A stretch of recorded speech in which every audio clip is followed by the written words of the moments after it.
Hold on. I think it's... Yep, we're live. We are live. Cool.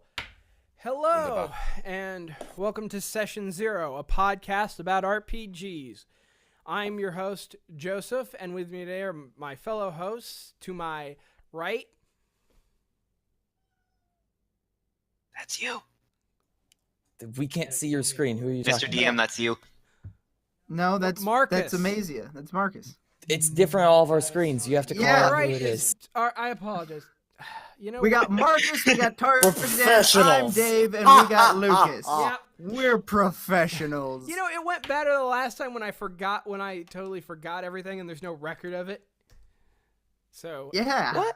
That never happened. Oh. Anyway, Session yeah. Zero That never one had a really zero embarrassing thing. episode. This is episode 0.5, Dogs in the Vineyard.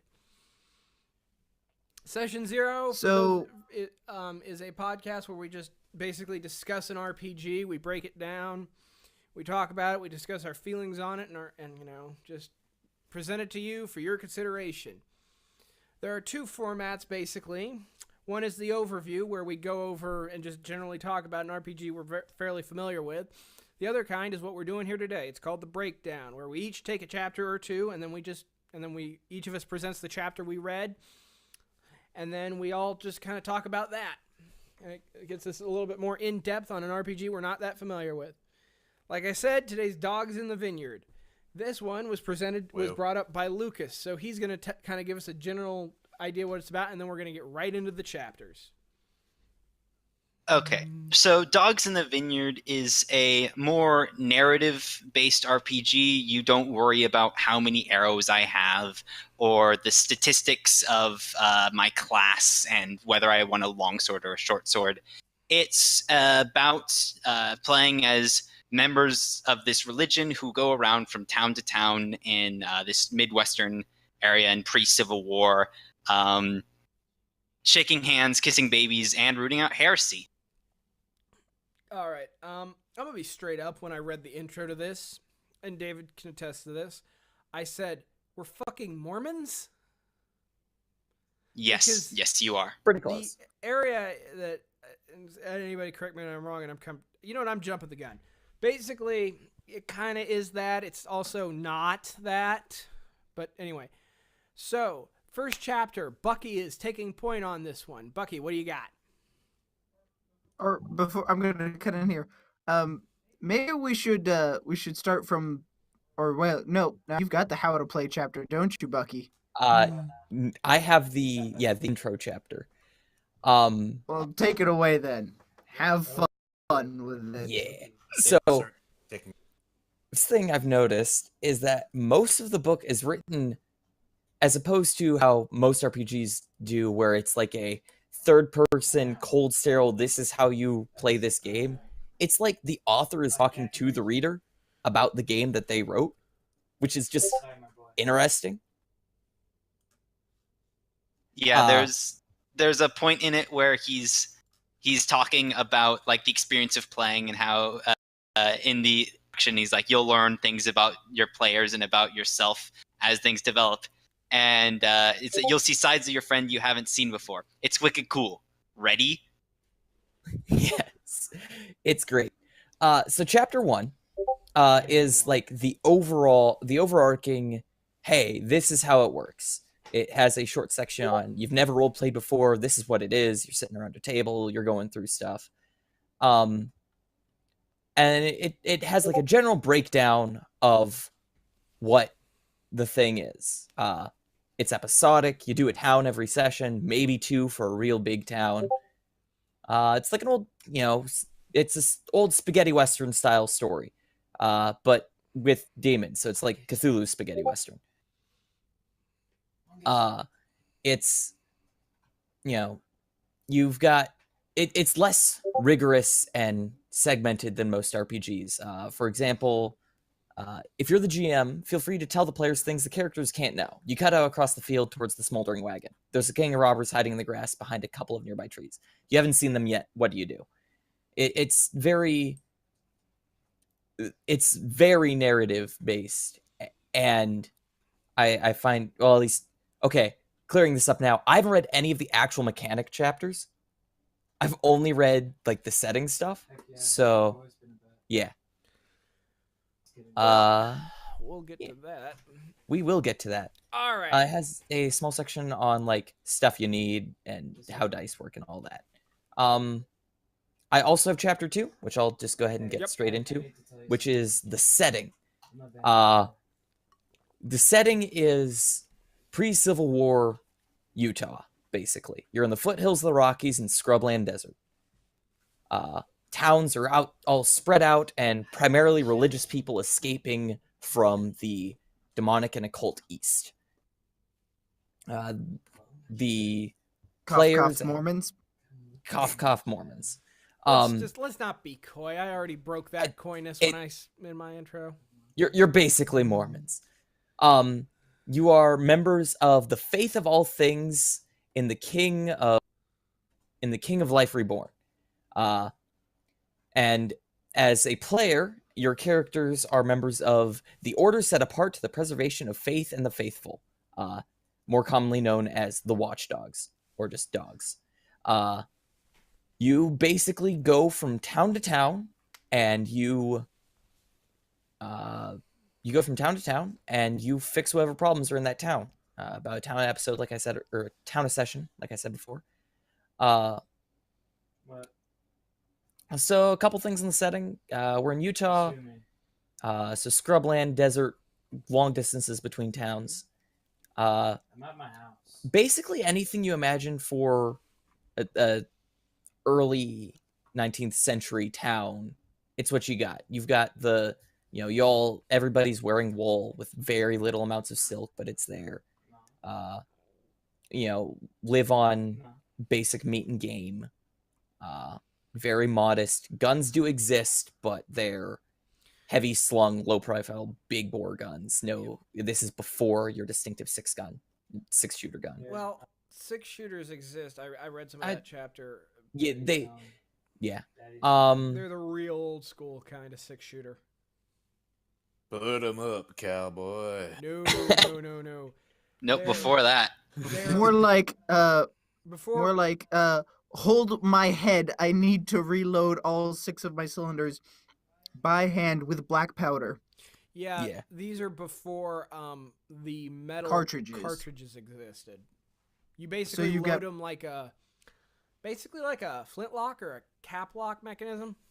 They would be percussion cap, paper cartridge revolvers. It would be what you'd have primarily as handhelds, and you'd have breech loaders what am I thinking of? The Springfield. You'd have like breech loading trapdoor Springfields, percussion cap rifles is what you'd have. I was using the flintlock as more of the idea of you jam the ball. The book specifically calls out the Colt Dragoon. So if you see one of those, that's what we're looking at here. Yeah. Obviously the people moving in from the east are not the only people here. There's also the mountain people, the natives who've been pushed out, and they trade anywhere from being friendly trading to raiding every town they can get into. They're splinter groups, and they each do what they want on their own.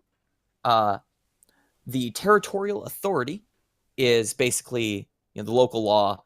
Some towns will have a sheriff that's elected by the people and generally one of the faithful. However, generally the law is just concerned about getting taxes and sending mail. Unless you're interfering with those, they just won't necessarily intervene. It's also worth noting that the dogs are authorized to do things that are generally illegal. For example, shooting sinners in the street. Yeah, it's something you get. It's mentioned in all sorts of places. Is that basically if there's the guy who wrote this likes throwing out a bunch of different things where he lists what's in a town, and he lists like what's expected of women, what's expected of men, what's expected of the elderly, and there's basically caveat to everything is that dogs get passes on pretty much everything. Everything that might be state law, the dogs can get a pass on. Things that are immoral or go directly against the King of Life's doctrines or the faith's doctrines, they don't really get a pass on that in most cases. Like things like violence to purge out the corrupted. Yeah, that's allowed. This is what I got from the world building, but we'll get to that a lot later. So that's kind of what I took away from it. Sorry, go ahead. That's cool. We're here to talk, so let's talk. Section back east, it's all decadence, sin, cruelty, and occultism. There's big cities, and most of them have population bigger than the entire body of faith, filled with poverty, disease, filth, crime, and slavery. But there are small communities of the faith remaining there. Non-believers do exist. People who believe in God but don't profess, and they're not members of the faith. Atheists are kind of your general, God's there, maybe. Doesn't, if he does exist, he doesn't participate. You've got dogmists who believe that your legalist analyze faith for legal adherence. There's nothing with soul involved, and spiritualists that believe in some spirit, but not that there's specifically God. It's worth noting that the mountain people are generally spiritualists. Yeah. All right. Yeah, that concludes the chapter and moves it on to creating characters. Anybody have comments on setting? We can get. Actually, yeah. I do. I was gonna say. When I read through the setting, I found it really.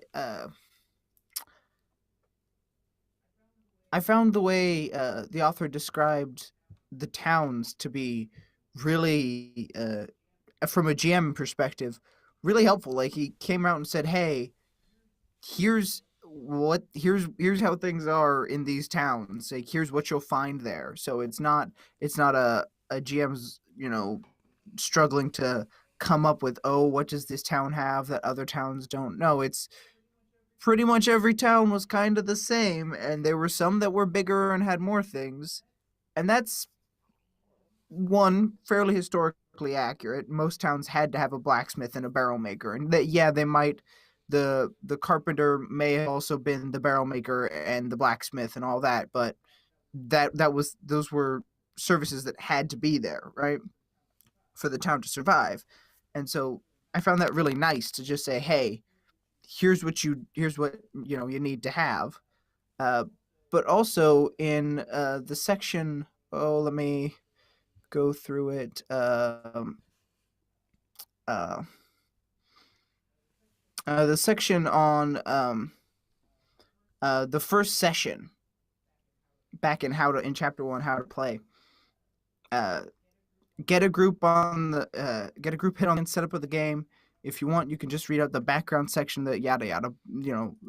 Create characters, play through it in an initiatory conflict with each player. This A introduces the game's dice, B introduces the player's characters, and C begins to establish you, the GM, as the author of the adversity in the game. And then it went into introduce the first town and launch into proper play, right? Mm-hmm. I like the way he clear cut, and that's kind of a theme you're going to see throughout this. I'd hope is that things are fairly clear cut throughout. Mechanically speaking, they're fairly clear cut and dry on how things work, but they're written and described in such a way that doesn't hinder the storytelling.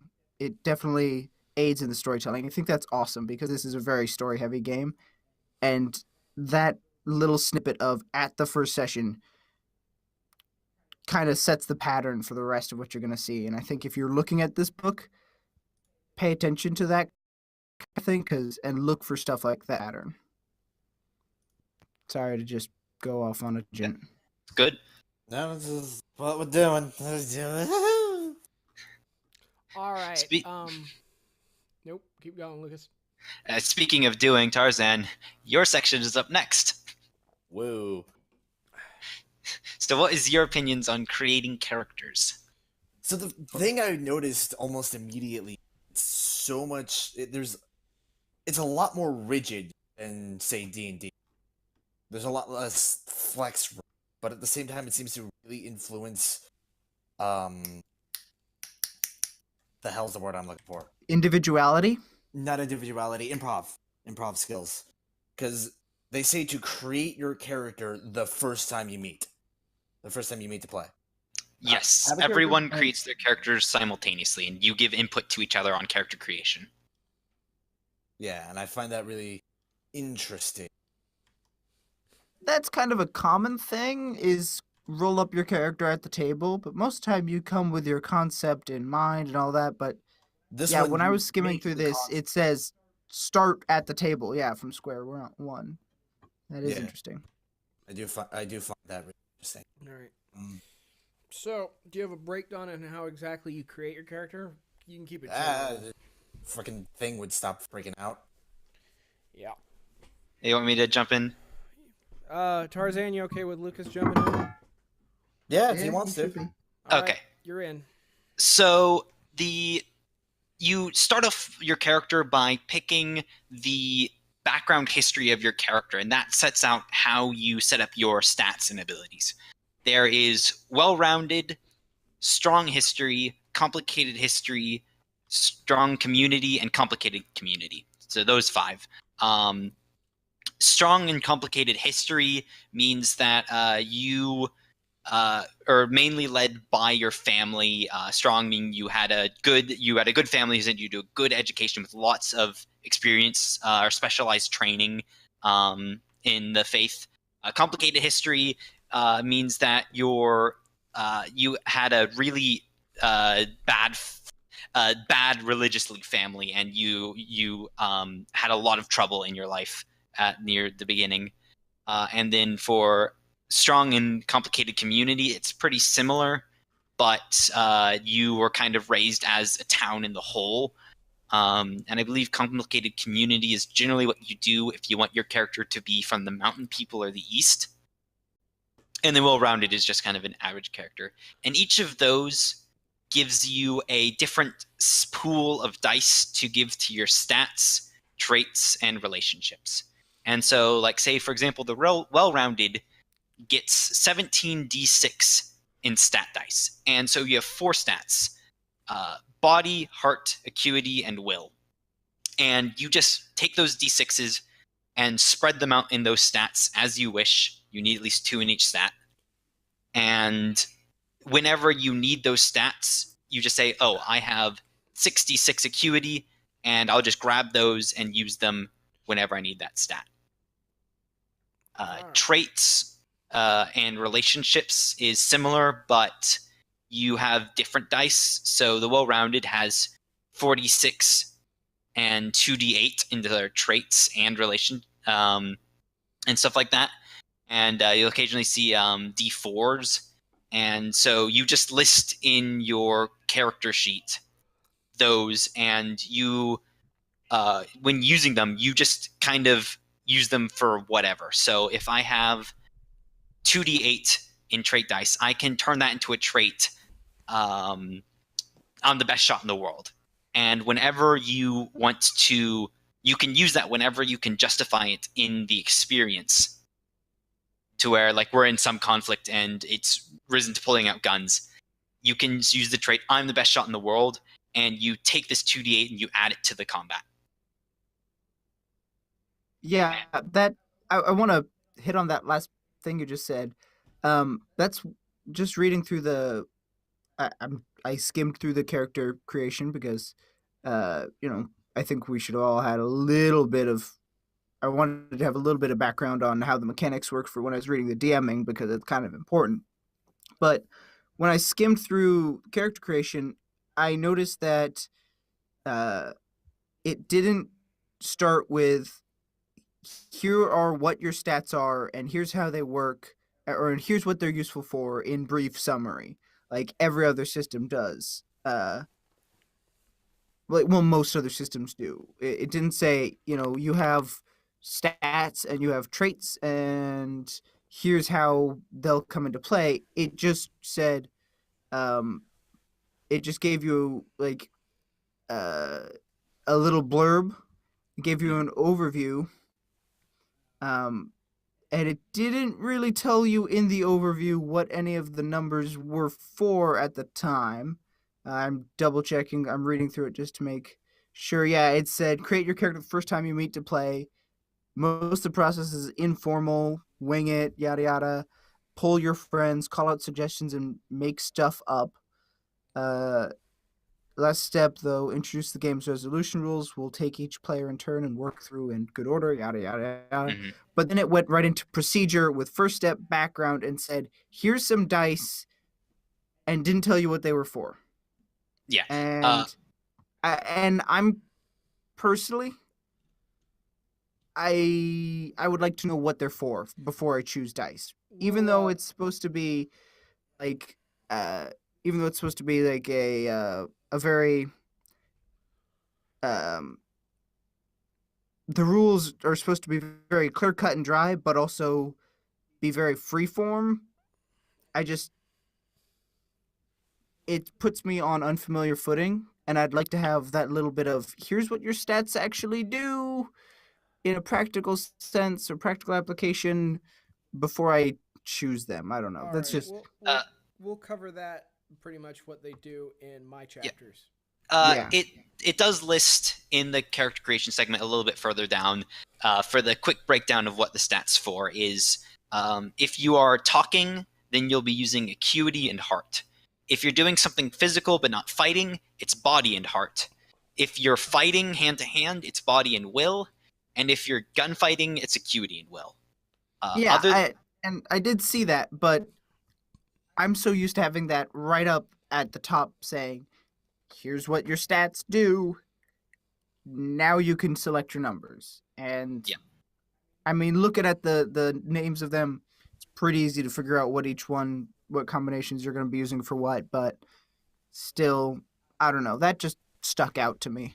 Yeah. And then as for traits and relationships, they get used whenever you can reasonably apply it. So I heard one group that one of the players, all of his traits were like excerpts from poems. So he managed to like throw them out wherever he wanted, just as like working his way into pretty much any situation. So they basically they define your character first and are useful second. Is a lot of the way that this goes down. Is that your characters are dogs. They can work their way in pretty much any situation. The question is just how they work their way. But moving on, so that's kind of how traits work. Relationships are fairly similar in that, depending on what background your character has, you have specific dice. But this is related towards specific people. And so whenever that person is related to any conflict you're in, you can access those dice to use them. With an additional note that anyone you are related to by blood is automatically a relationship with 1d6. But as you go through, if you're in a town and you befriended a guy and he's helping you in situations, you can choose to assign a relationship even midway. It actually suggests that you leave about half of your relationship dice empty so that you can set them up after the fact as you go into the game. Beyond that, the last thing in character creation is setting up belongings. And this is where players who like power gaming can get in real big trouble because there's essentially no restriction to what you're allowed to take, and except for the fact that it tells you to please be reasonable.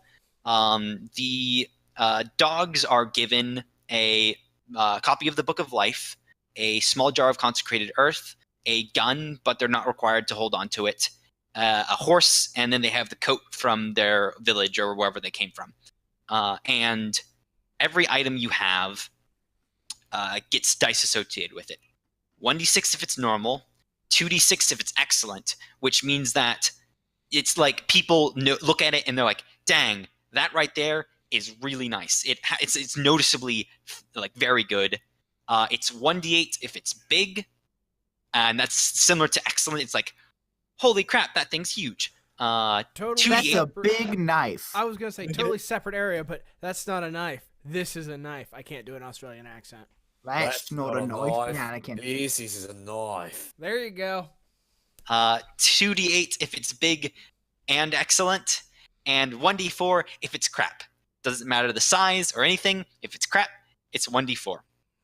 And beyond that, guns add 1d4 to whatever they are. So if it's a big, excellent gun, it's 1d4 plus 2d8. And if it's a crap gun, it's 2d4. And beyond that, you can bring, beyond what the faith gives you, you can bring whatever you want, and you can just fill your inventory up with stuff. But that kind of goes against the spirit of the game. Dogs generally travel light, but they hold on to things that they're attached to. And so this is more of, again, of you set up the flavor of your character first, and the functionality gets born from that. I'm sorry, but when you said you can take whatever you want, all I can imagine is just taking a full-size mattress. All right. Well, back then it probably would have been like a straw-filled mattress, so that still would have sucked. This gets Yep. funnier the more Yeah. you think about it. All right. No, Go ahead. you've reiterated once or twice now. Character flavor comes first. Functionality comes from that, and when we get into conflicts and resolutions and how world building and the GMing works in this game, I think that's gonna make a lot of sense. If it's not right now, because that when I was reading through it, skimming through, it didn't make much sense to me. Looking at it like that, why would they just let you take a big excellent gun? Like, why? And then once you get into things later, once you get deeper into the book, things start to make a little bit more. They come together. Yeah, just be warned if you want to come in. It's like, you know what? I have a big, excellent horse, a big, excellent gun, a big, excellent book of life, a big, excellent jar of consecrated earth, a big, excellent coat. Your DM is going to look at your character and is like, this guy is going to have a lot of problems in life, and he's going to deserve it. A lot of problems. He's got pride all his own. He's got more pride than the village combined. All right. The final step to completing character creation is that each character gets their own special conflict to complete the creation, and it's also them completing their training as a dog. And I won't go much into the conflict, the actual conflict, because that's a later chapter. But it's basically in their training as a dog, your character either wants to accomplish something or change their opinion. And so you get this little bit of conflict, and this will actually give them generally another skill or another trait or a relationship or something like that. Or it can even tweak one of your relationships. And also introducing conflict. Interesting note that if you want to, like my character, he wants to change his opinion on the mountain people. Like my character thinks that all mountain people are savages and terrible, and he wants to try and get a better understanding of them. When you do that conflict, you actually fight on the side of holding on to your beliefs. Is a real interesting way that they do it. So where if you in character creation want to change your character's belief in something, you actually have to lose the fight. Which is another thing in flavor first, functionality second, in that winning isn't everything. Yeah, that comes up in the rules, and are we moving on that? Yes, I believe the next section is. There's a couple things that it mentions here that when your character has a coat, it's a important thing that the community around him generally got together and made it for them when they went out to get their training as a dog, and so you generally characters are. It suggests to them that they write a description of their coat. Is it full of patches that each family made a patch of that tells a story? Does it have a crest on it? Stuff like that. And it mentions other things like listed. You can have some background, but how they were converted to the faith, how they grew up. But other than that, that's pretty similar. That's pretty much character creation in a nutshell, and the rest is just kind of filled with a bunch of flavor stuff that we will get to talking in later chapters. Yep. All right. Well, next up is conflict and resolution. That's me. All right. I'm gonna talk more about the mechanics of it, but okay. So basically, the way conflict and resolution sets up is your GM sets up a scenario, and I'm gonna do this in the one-on-one example, and then in chapter 5, it gets more into more than just GM and one player conflict and resolution stuff, as along with some other stuff. Basically, okay, the GM sets up the scene, and then everybody, the people involved, determine what kind of trait, what stats are going to be involved, and if any of their and they pull out some dice and they roll the number of dice that they have, and okay, they roll those dice. They roll the dice equal to the two stats that are involved, and then they the GM and the player leave the 2 dice that have the largest numbers there, and they pull all the other dice back, and it's a series of, basically, it's a little bit like gambling. Honestly, I equate it most to like blackjack. Yeah, it's you basically you put whenever you do an action, you put forward 2 dice, and the opponent then needs to match it, or they need to match it with ideally 2 dice, 1 if they're doing really well, and if they take more than 2 dice, they're gonna take some hits. Yeah, basically it's a thing of you see and raise. It's a little bit like a combo of poker and blackjack in a way, but not with cards, until basically you can't go on with and you narratively say when you like raise what you're doing to advance the narrative of the conflict, until you can't do it anymore, and whoever basically until you can't win, and whoever basically has the best total won that conflict. Yeah. Additionally, if you players or the DM, the people the DM are controlling, can choose to tap out early if they're being put under a lot of pressure and they don't want to take damage. Yeah, they can do that, and that actually comes into play because it can give you an advantage going into another conflict with the same person.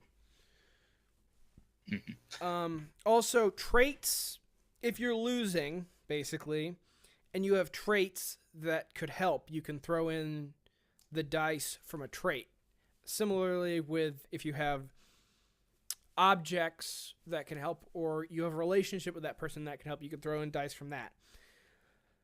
I don't quite remember off the top of my head, but I don't think it's whole hog. I think you have to you don't get to throw in every object or every trait that would help. You got to choose one.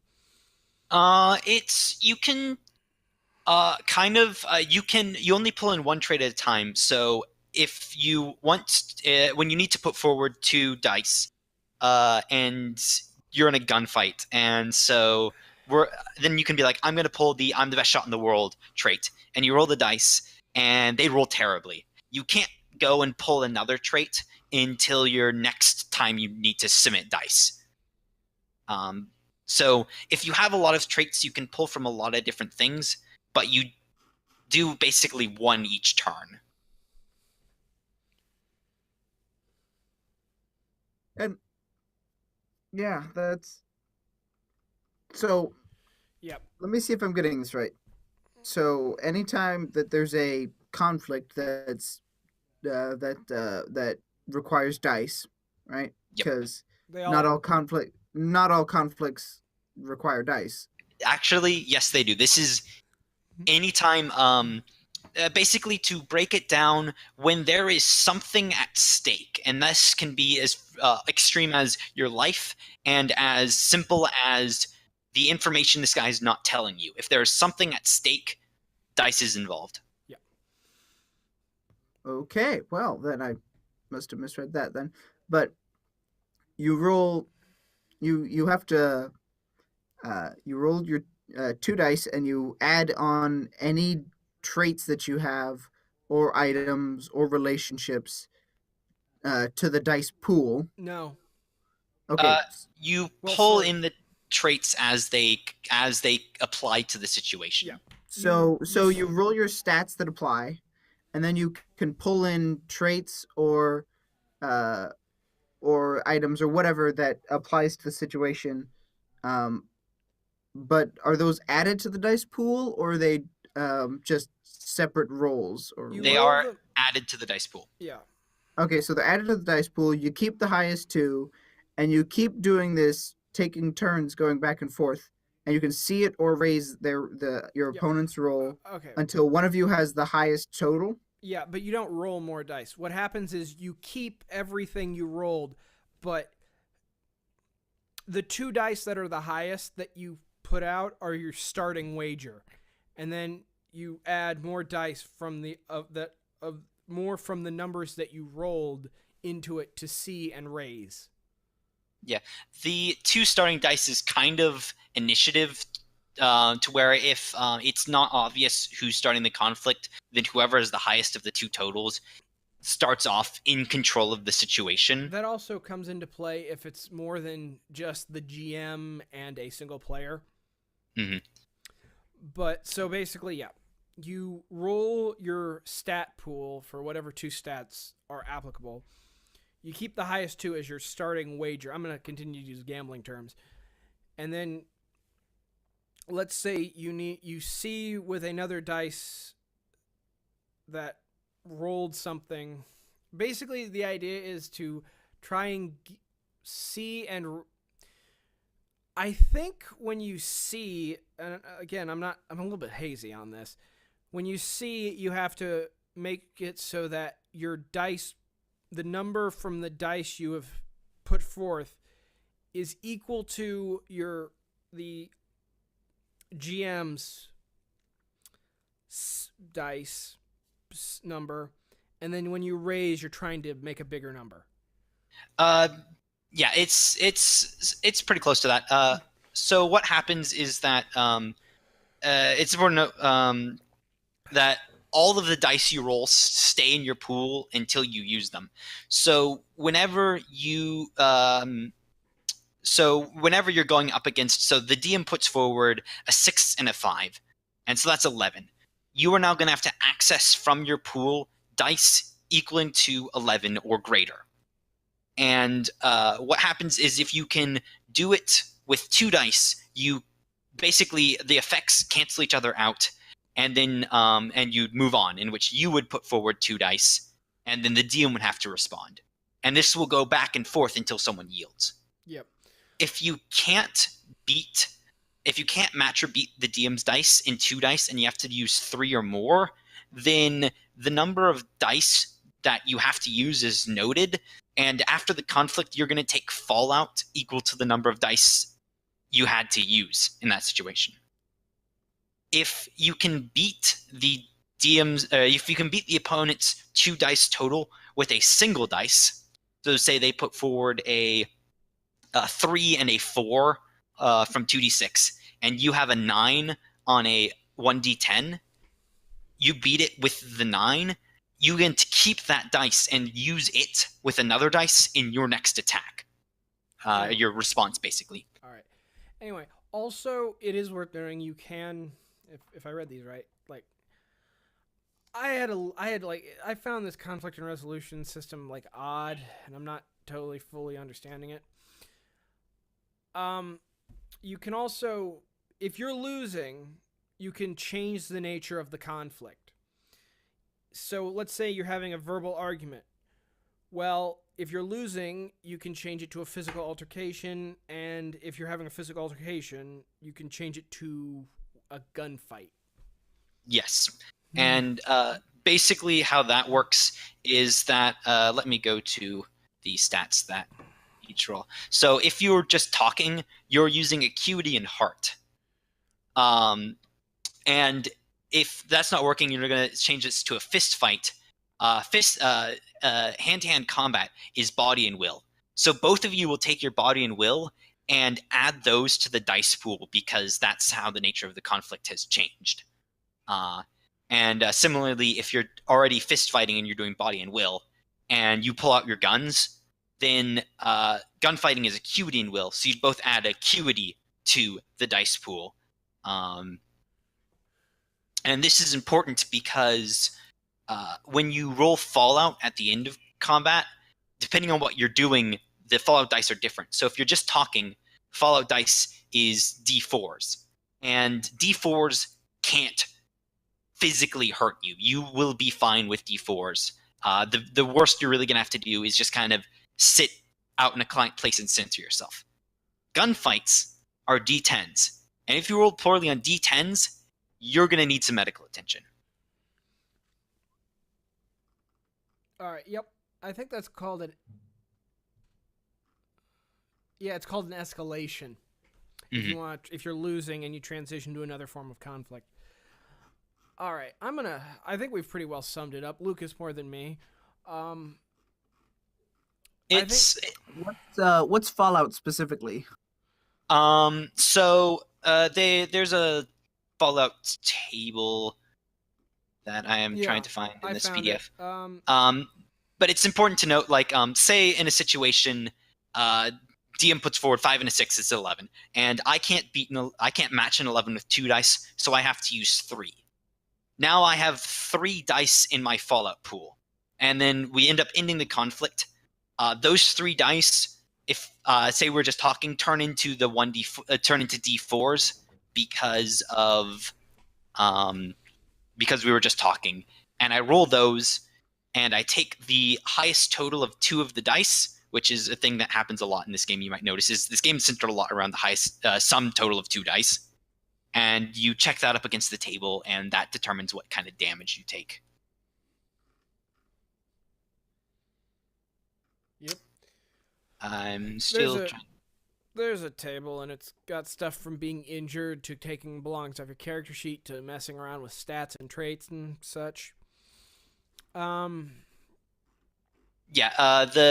things like that is if the total of the 2 dice you roll is less than 8, then you get a temporary effect, like you lose one dice from one of your stats in the next conflict, or you have a trait that is rated at 1d4 for your next conflict, and 1d4 traits, well, when you first look at it, it's weird. It's like, wait a minute, I gain a dice that I can use in conflict later. How is that a bad thing? Well, 1d4s generally result in a lot of complications because they can't really match totals very well. And so that's some kind of things you get. And if it's somewhere between 8 and 16, some of your stats can get permanently changed.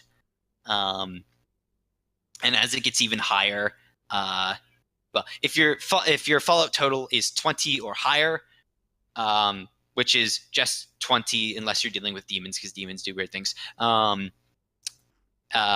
is resulting in a gunfight. You're rolling d10s for Fallout, and you rolled 2 10s. Your character dies. Yep. All right. Ouch. So, yeah. The game is as unforgiving as the setting. Actually, it's not, because the thing is that only gunfights give you d10s. So unless you're dealing with demons, because demons do weird things, and unless you're in a gunfight, you're not going to die. You can get messed up. I think one of the things in the is in the 8 through 16 is rewrite your coat's description to include permanent damage, reduce your coat's die if it's called for. And stuff like that. like excluding gunfights, it's impossible to die, which is another point towards the narrative first, actual functionality second, is that it's pretty easy to stay alive unless you get shot. There are, and this is probably one of them added to the list, a good number of games where the whole idea is you kind of want to avoid the truly lethal conflict if you can. Yeah. Not because it's so messed you up, but because it doesn't forward the story. Yeah, it doesn't actively suit the ideas of the setting. Yeah. There is one other way that characters can die or get messed up, in that in every conflict, it's important. The guy, when he wrote this, specifies it's always important when going into a conflict to list what is at stake, because there are some situations where what is at stake is your character's life, and so it's a conflict you really can't afford to lose. And so that is another way that you can die. But even in that, based on how the conflict goes down, even with losing, you still might be able to pull out an escape, and that just depends on how harsh your DM wants to play it. But a lot of times, it doesn't necessarily get that extreme, except for in rare circumstances, because just constantly killing everyone is not conducive to an interesting ongoing story. Or just being a dog of God in general. Yes. Yes. As a note to that, as a dog, a lot of times, if you want to, there'll be a lot of situations where someone is a sinner, and if you decide as a dog I'm going to execute them, most of these peoples are farmers, and you don't even roll conflict. You just shoot them in the head, and they are dead. Yeah. Oh. Okay. Yeah. And you're a dog, so you can get away with it. So rip all the NPCs, depending on how your party generally plays. Yeah. All right. Before we move on, Tarzan, you still there? Yeah. Cool. Just checking to make sure. Yeah. Another important note is that besides completing sessions, taking Fallout is also kind of how you get experience. So so it's not all bad, and goes more into furthering the narrative importance, in that sometimes taking a blow, particularly in talking and stuff, is helpful to your not necessarily progression, but to your learning as a Development. dog. Yeah, development as a dog. Yeah, this game, just reading through it, the core tenets of it seem to be role play first,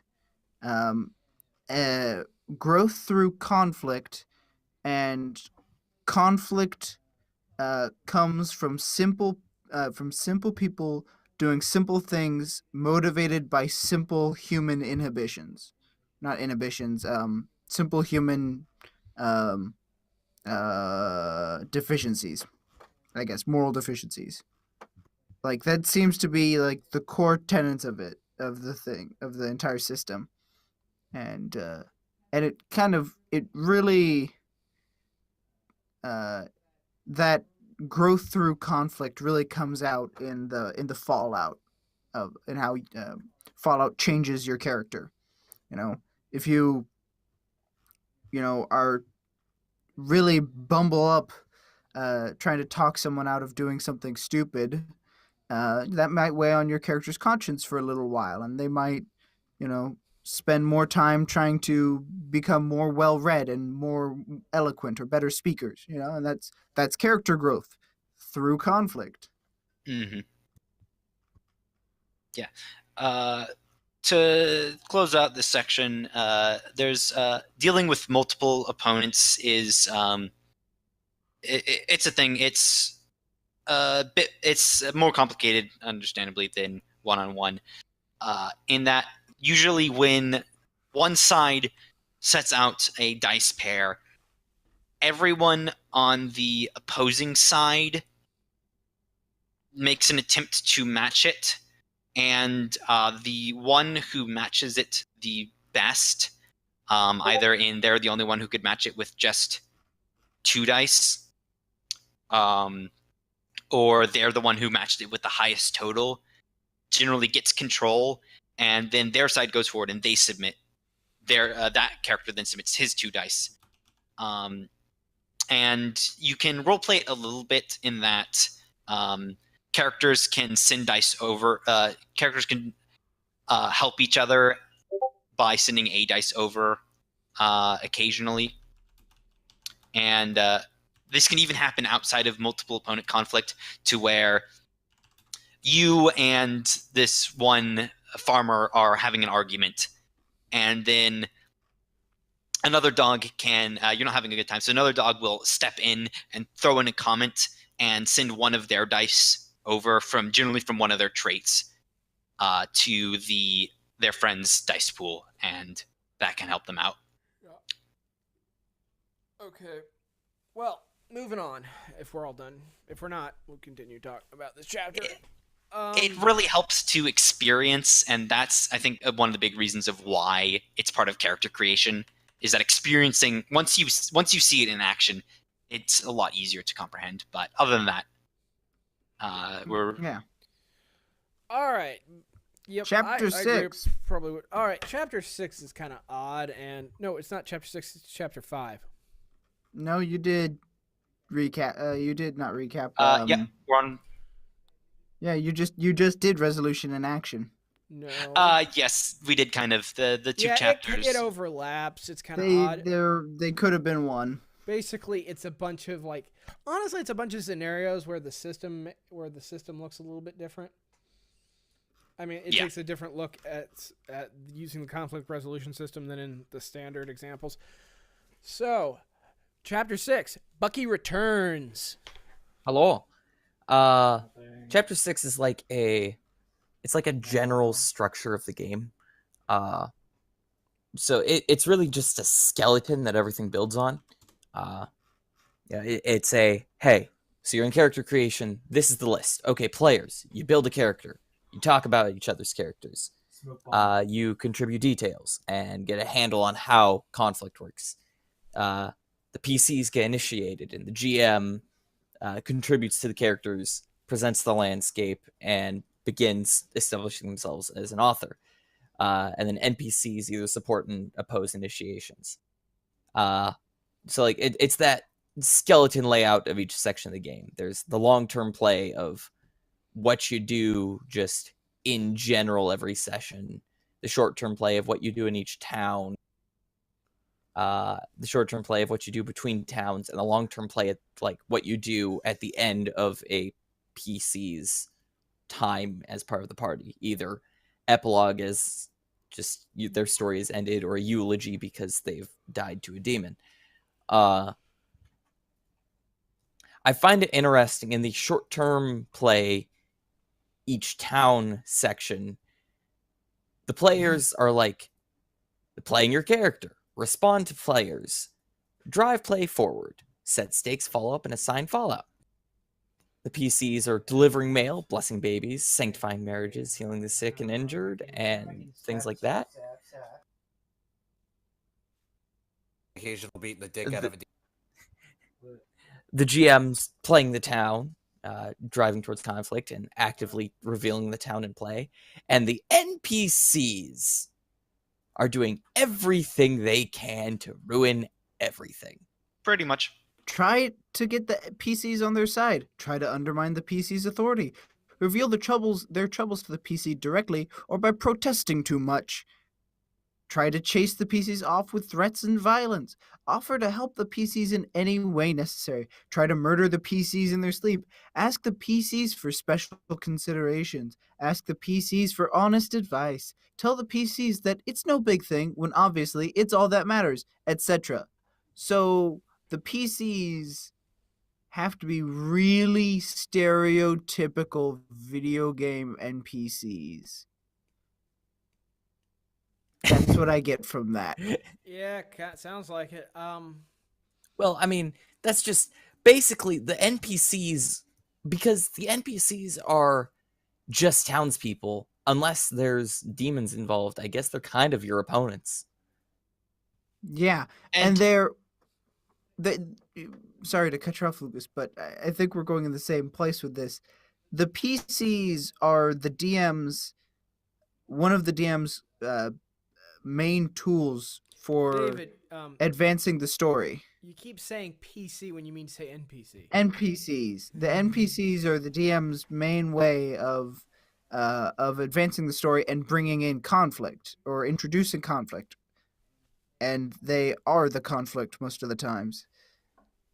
Yeah, and The NPCs play a big part, is what I'm saying. Yeah, and even when there is demonic matters at hand, even that can still relate towards the NPCs in that the as we'll get to in the next chapter, talking about the setting up of these problems, is that demonic manifestation is a result of what the NPCs have done, and that's a lot of times why you have the ones who are trying to get buddy on the dogs, because the dogs are essentially priests who can bless and curse, and the people with problems see, oh crap,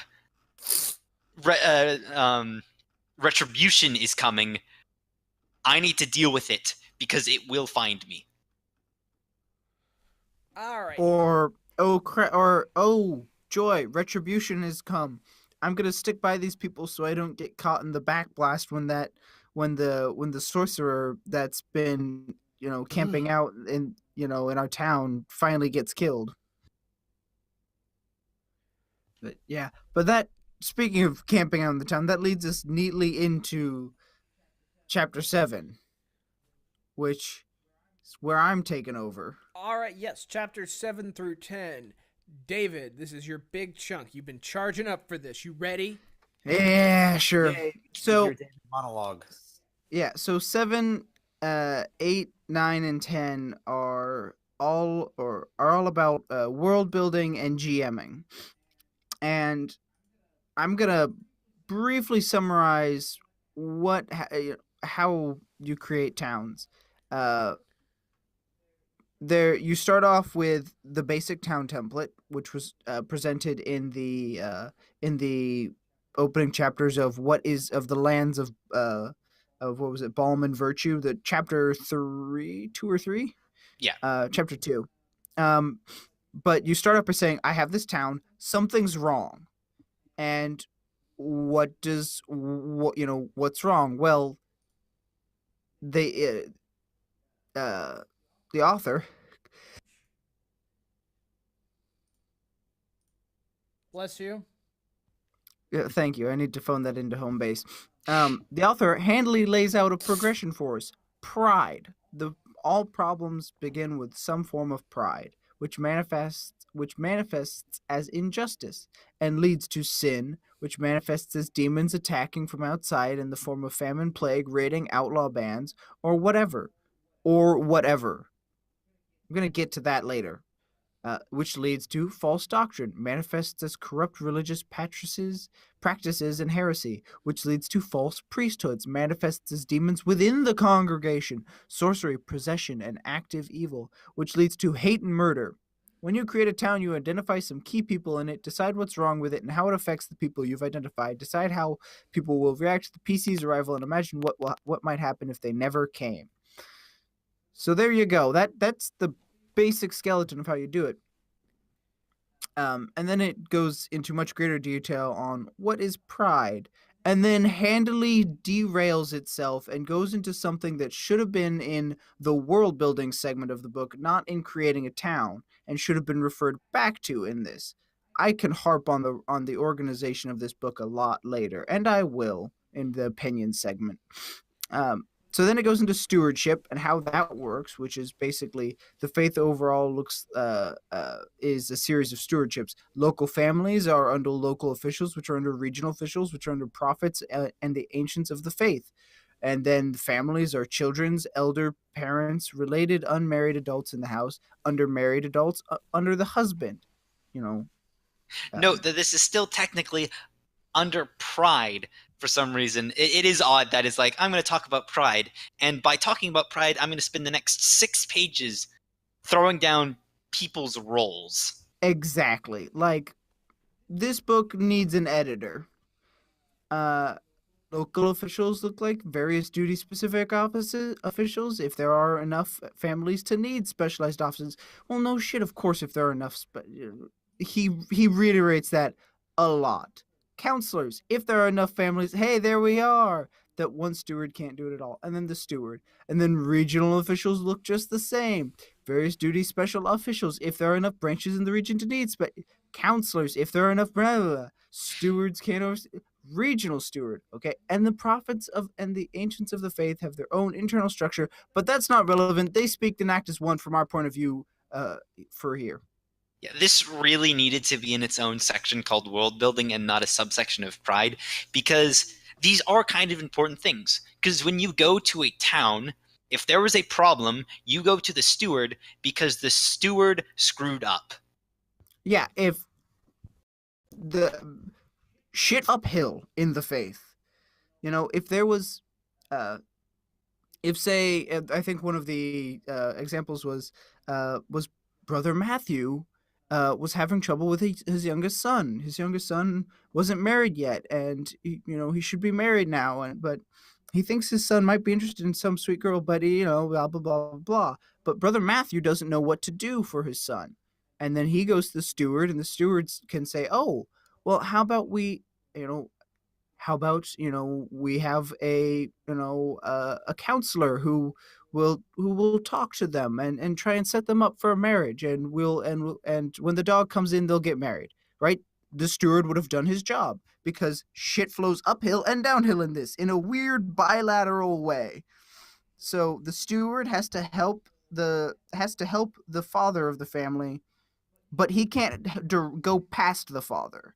The chain of command is rigid in both directions, but the mother can go past the father and go directly to the steward. The mother has to go to the father and of the family, and the father has to go to the steward to get help if he's out of his way. And that's a bad thing, because that means the father is failing at his duties to his family, because this should have been in its own section with a lot more detail. Yeah, because this is a lot of world building things, and you're just in the steward, and then it goes into women's versus men's roles, and this is more just about how people act. Women, and so it goes pride, women's versus men's roles under stewardship, which is still under pride, and it's how girls are expected to act, how young men are expected to act, unmarried women, unmarried men, married women, married men, old women, old men. Pride can enter into gender roles when, and hey, we finally got a mention of pride. For fuck's sake. Counterpoint, the stewardship does feel out of place, but the rest of these almost make sense, because it's okay, this is the layout of what it's supposed to be, followed immediately by, okay, this is how pride adjusts that layout and taints it. And even in that, that's, I'm sorry, you're very much correct. Those are important things, and talking about how pride can corrupt those roles and change that balance of power is important. It should also, but the stewardship and the roles, I think, should be on their own sections. That way there can be more detail about them, or just be more neatly organized. Yeah, but I think pride should start with. I'm gonna keep cutting you off, Lucas. Let me finish this sentence, or I'm gonna lose it. It's past 10:30. My vocabulary is doing fast. Oh God, I lost it. I've got it. Killed yourself. Pride. This how pride can enter gender roles. I think that should just be how pride can disrupt stewardship and roles, and a person and an individual's roles. I think that should be at the very top of the pride segment, and then it should refer back to or recap. Just from a organizational standpoint.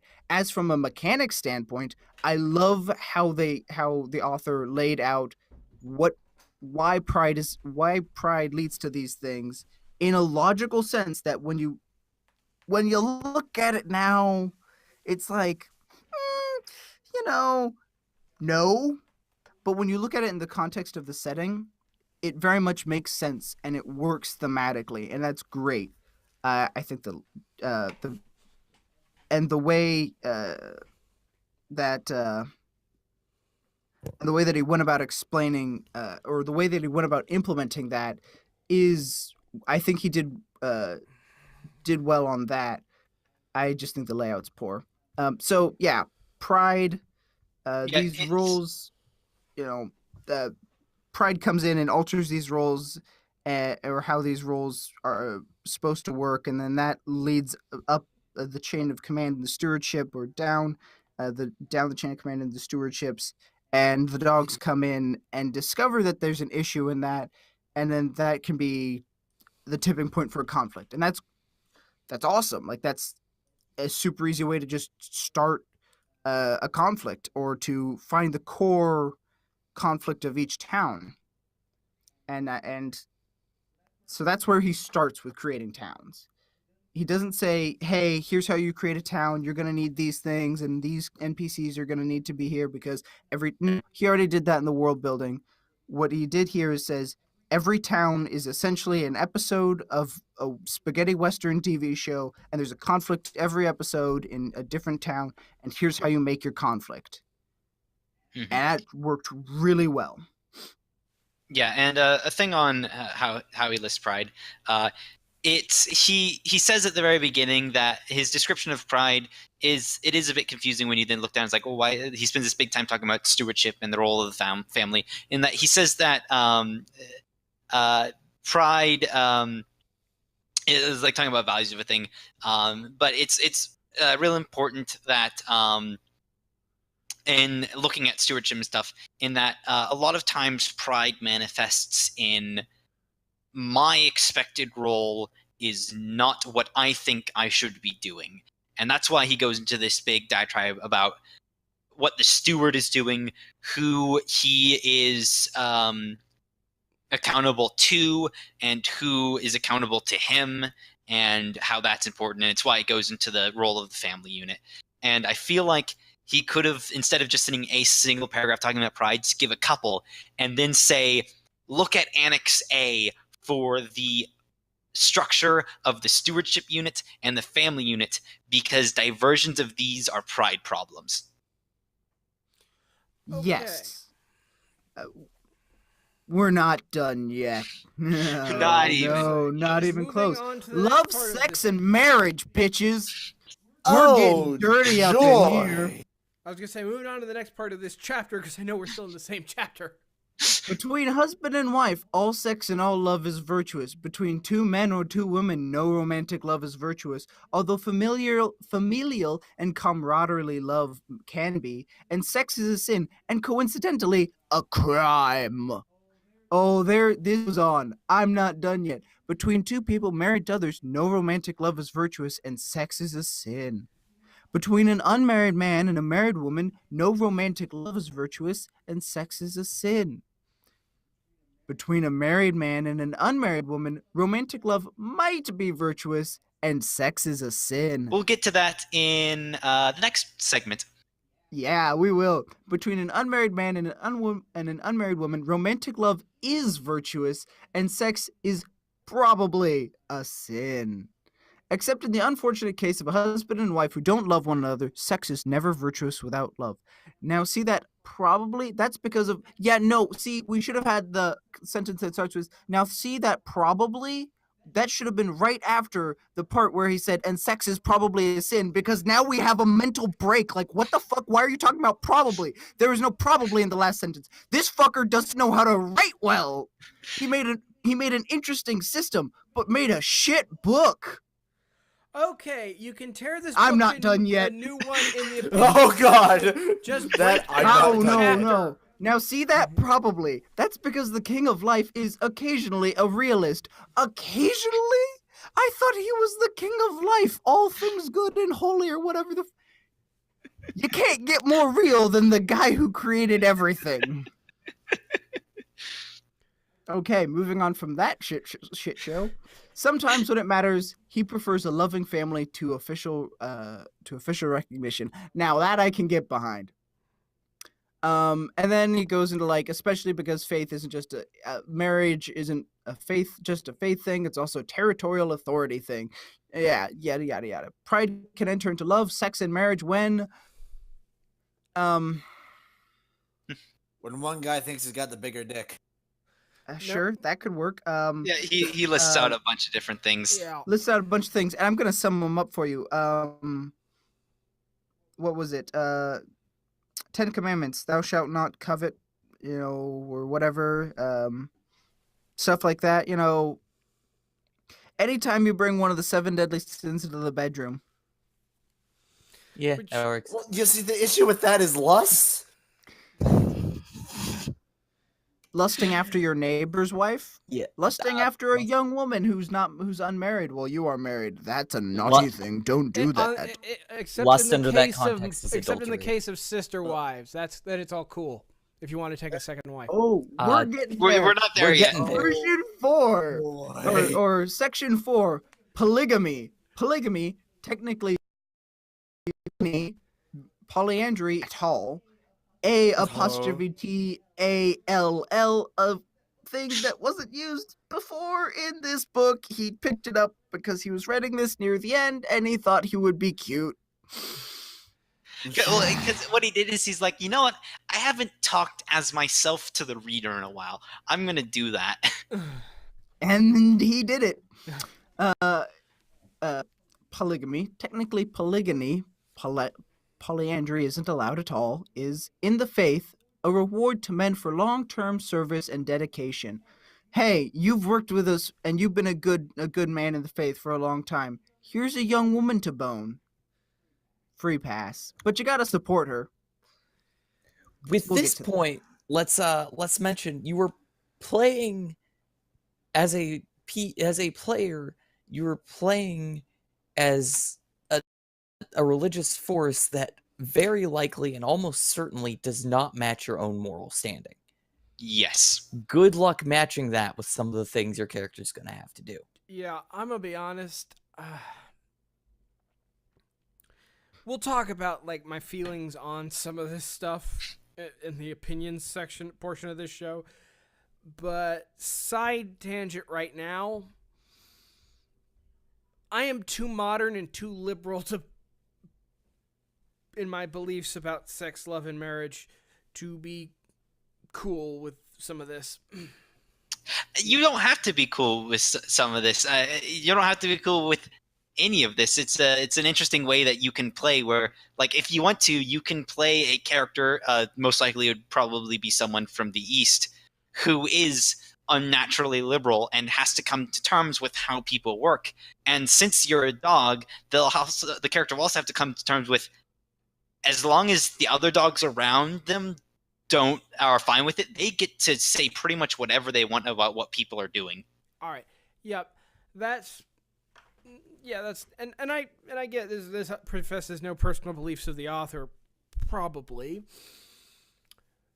And I say probably because I don't know the man and I have not Neither looked do him I. up. I have no clue.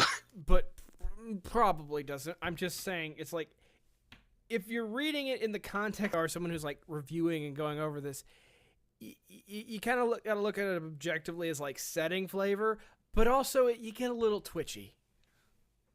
Yeah. I think it's kind of the point. I have opinions on this, good and bad opinions, and I will expound upon them for days if you ask me to. But Moving on. for right now, we're talking about polygamy.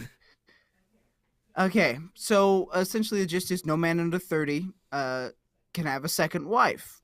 No man under 40 has a third. No man or fourth or fifth or sixth allowance to court a woman after your first wife. You must have been called upon by the King of Life to do so, as confirmed by the person with stewardship over you. Yep. So the community steward or a dog, or if you have someone higher up the chain of command, you can go to them. Oh, that reminds me real quick. So dogs have stewardship over over the congregation of the town they are currently visiting. Yep. They do not have stewardship over the local steward, except they do because the local steward is a member of the congregation. Wait, Yes.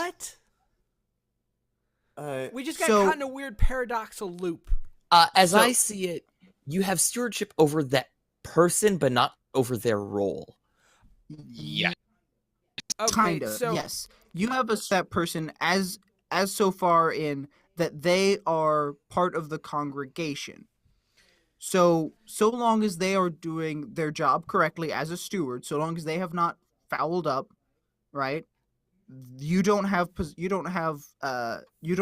right, or you don't have stewardship over them in their role as the local steward. But because even the local steward is a member of the local congregation, and you as a dog have stewardship over any congregation that you are looking after, i.e. the town that you're in, you have stewardship over them as a member of the congregation. So as a person, they can come up to you as a member of the congregation and say, I'm having an issue that is personal and may affect my stewardship, or has affected my family. And you can help them with that as a dog. As a steward, they can't say, hey, my congregation's having an issue, or, this family in my stewardship is having an issue. Can you sort it out? That's not your job. They have to sort that out or take it to the person above them. And of course, this gets into to where when you play this game, a lot of times these things don't plan out perfectly as the faith plans it. The world is not so clean, and people break down. And stewards, if the stewards are good and they're trying to do their job and they're having problems, sometimes it's going to wear on them. They're going to break down. And they're going to go to the dog and say, like, please, you didn't hear this from me, but could you talk to them? Because you're probably going to find some stuff. And the dog might, depending on the dog's traits, or he might be strict adherence to the doctrines. He might be a little bit dogmatic, and he'll say, "No, that's not my position." However, if he's a pragmatic person instead, he might say, "Yeah," or if he's compassionate, he or she, I guess I keep saying he, they might say, "Yes, of course I'll help you, Brother Joffrey, because you're a good man and you're trying your hardest." So that's a complete side tangent about stewardships. Back to polygamy. Again. So essentially it's, has the King of Life said it's okay? Has the stewardship agreed with that? And can you support Okay. the wife? Yeah, and I was gonna, and most importantly, can you support the wife and any subsequent children? And by any subsequent children, we mean the subsequent children, because marriage should always lead to children. Yeah, no, and polygamy goes on for a page and a half. Money.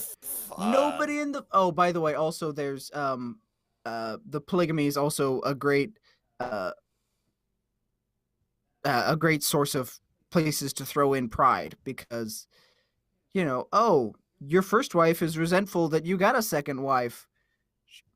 Your second wife is resentful that you still sleep in the same bed as the first wife. Maybe your third wife wants to just have a big old foursome, and that's not okay. Use your imagination here.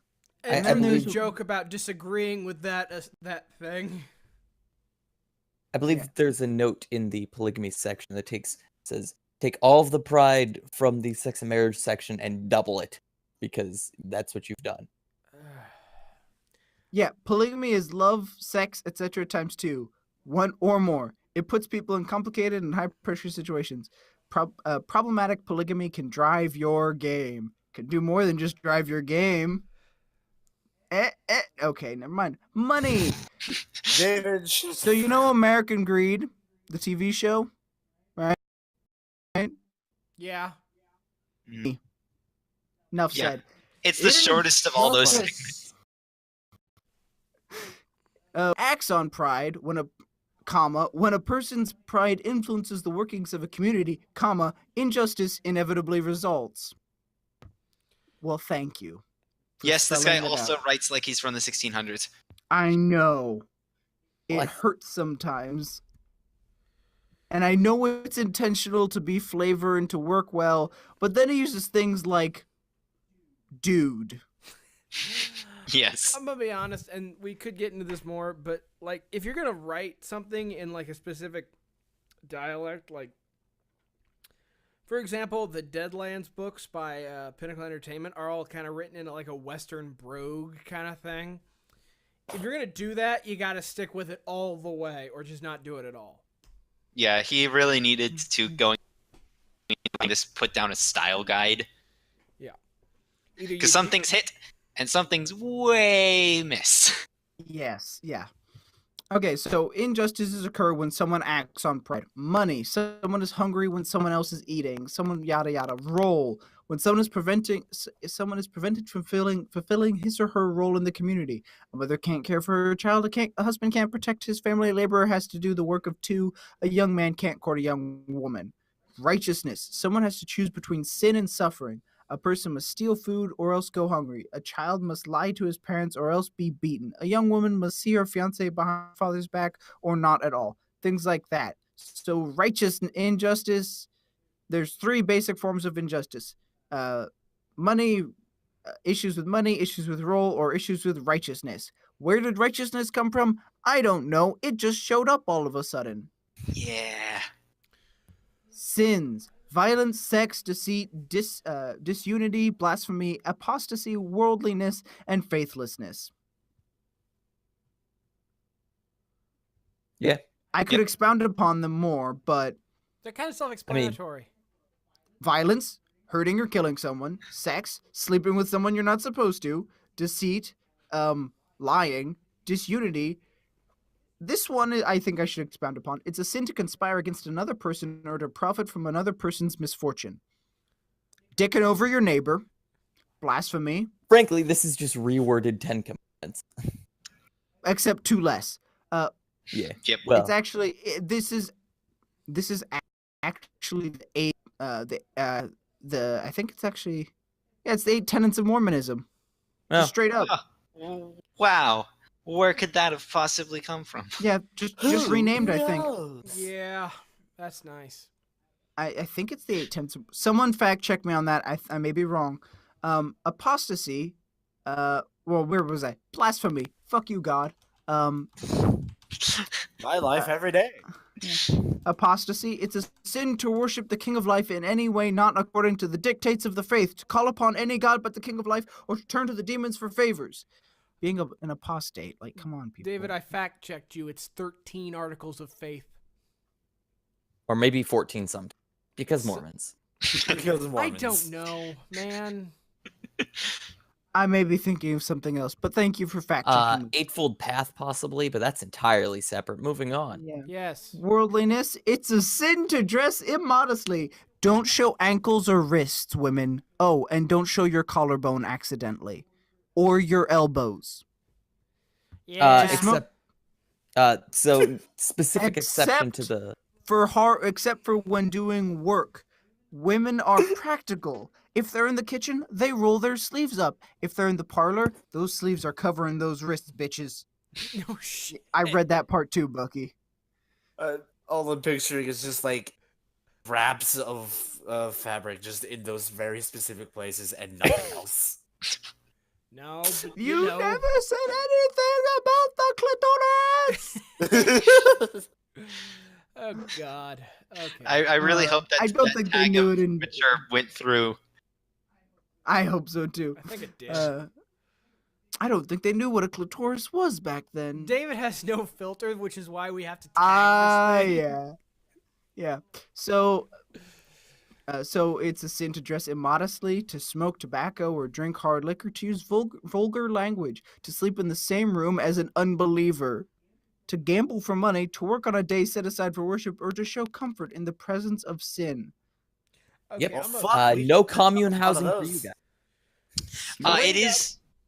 No, go ahead. It is noted that elderly in the community are given some allowances so that when you're old enough, it is acceptable to drink a bit. And as you get older, it's okay to drink more. It's similar to marrying a second wife and a third wife. Is the older you get, the more you've done for the community and for the faith, the more leniences you get.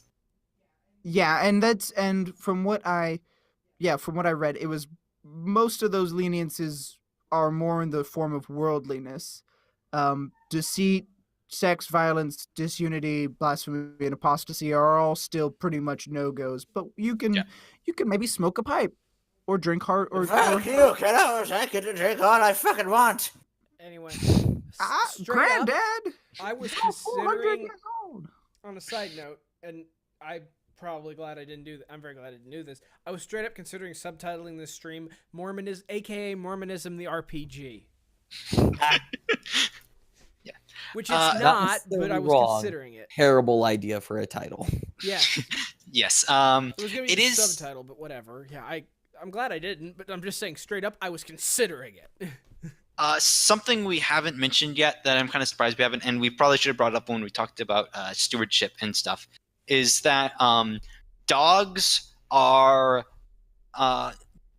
can only the only person who can account for a dog is a dog. If a dog is doing something wrong, it is up to them to address it themselves, and no one can reasonably tell a dog what they're doing is not correct, even if it is considered a sin, which is kind of a weird way to do it. But dogs, aka the player characters, have a lot of power, and which again I will restate: rip the NPCs. Yeah. And also Okay. Tarzan, yes, your character is allowed to drink. Yeah. People will give you weird looks, and they will be very confused, and it may cause problems, and you might cause problems for the next time you're around in the city or the town. But no one will say a thing because they Hey, have I don't stewardship care. I'm over a dog. But you have piece of shit. dogs have stewardship over each other and themselves. Another Yes. dog can say to you, "Hey, this is a problem," but they can't directly try and make you stop in most cases. Exception being non-belief. Yes. Yeah, and also it's they can say it's like, I think what you're doing is wrong, but they can't exactly go out and say this thing that you did is wrong. It's more of an opinion thing, and of course, dogs you're still entirely within your right to attempt to stop the other person from doing something, because that's more of a judgment on yourself than about the other, about what you're allowing to let stand. So if one character is going to just start shooting people, another one can stand up and stop it. Okay. So continuing on, because I know David has more. Yeah, I've got a lot more. Demonic attacks. Essentially, Oh, yeah. when people sin and sin repeatedly enough, or it's a grave enough sin, that opens them up to demonic attacks. The demons are able to attack the person involved in the sin and nobody else, person or peoples involved in the sin. And the demons are able to attack them in a few different ways. Such as they can cause accidents to happen. They can cause various cause attacks to come about, cause famines or blights on their cattle or crops, things like that. That's just like the general kind of things. And that's pretty much it. There's only a page dedicated to demon attacks. It's a pretty straightforward concept of But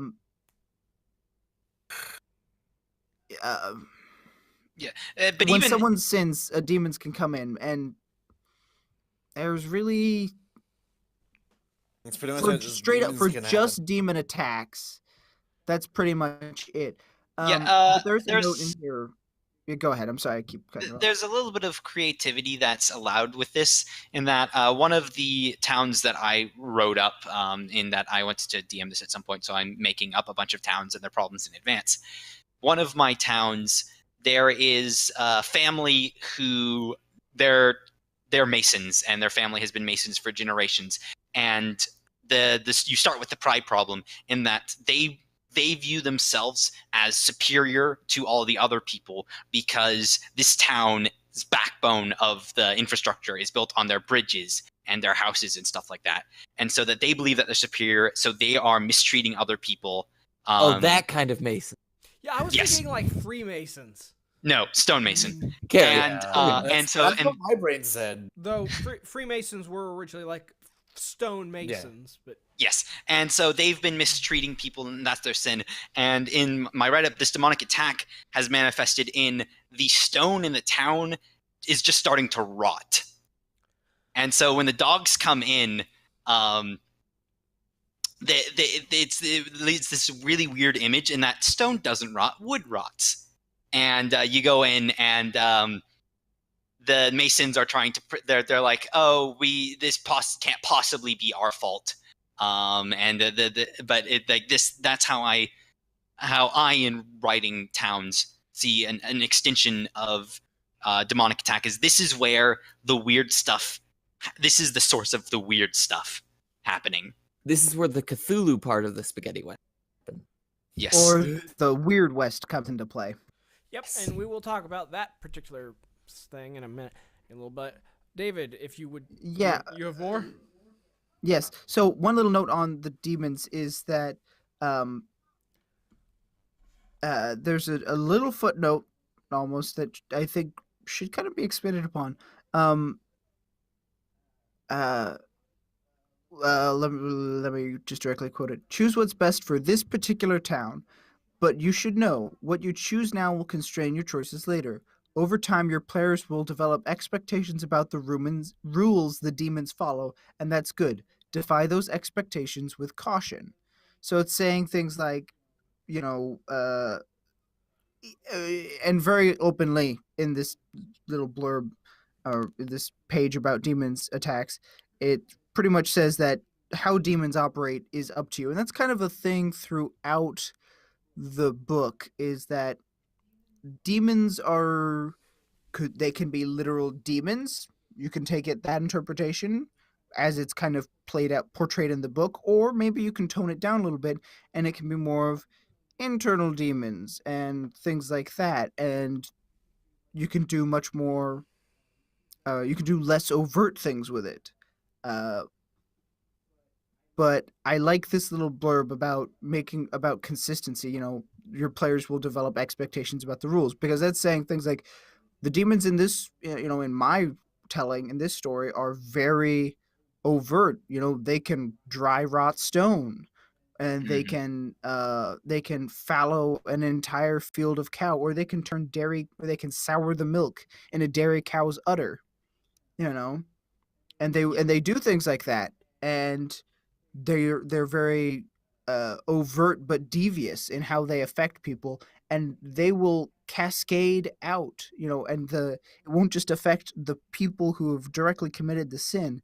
It can cascade out and affect the whole town because of one person or because of one family, and that's a set of kind of some ground rules that your players will notice, and that's interesting. And then you can then say, well, no, this demon's a little more subtle, and the players will maybe not expect that, and that's an interesting way of doing it, and an interesting note to keep in mind.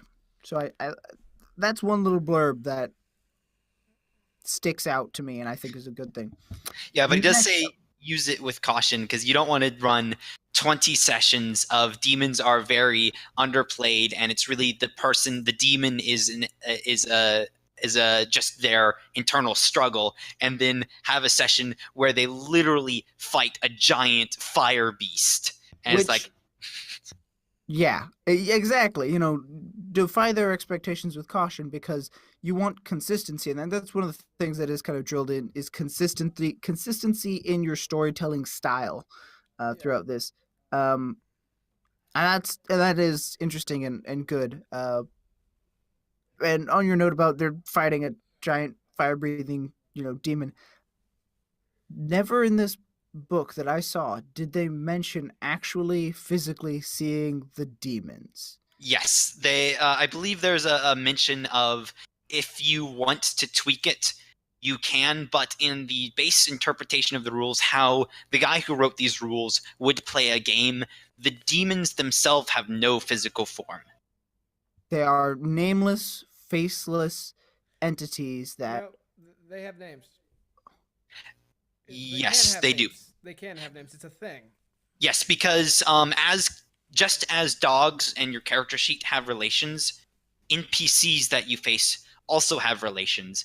And if the demonic attack manifests itself really strongly, a character will have a relation with a demon that they can use in conflict. And in fact, that also gives them special powers, which can tweak how you gain fallout or how they fight. Yes. Anyway, side tangent. I have no idea if this is correct, but we were kind of talking like it is. That there's kind of a spectrum on this game where it goes from straight Western, where the idea of demons and sorcerers and stuff is literally just an idea, and it has no actual bearing on, like, in the setting, in that end of the spectrum. Like you said, demons are a metaphor for, like, just people's problems, internal conflicts and stuff. To the other end, where, while we're not as overt as fire-breathing monsters, demons are very real, and, like in Lucas's thing of his own personal example, can do stuff like cause stone to rot. Mm-hmm. So if you're running this, you can easily run it at either end of the spectrum or anywhere in between. Demons aren't actually literal demons. They're like people's personal demons, to where demons are literal and they can fuck some shit up. Yes, you very much have control over that. Yeah, and that's not just a DM control thing. It's kind of laid out that it's a party wide kind of thing is how the world is built. And I have my thoughts.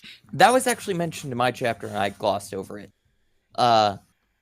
World building in this game, in most RPGs you play, is laid out as okay, we're adhering to this one person's view of the world.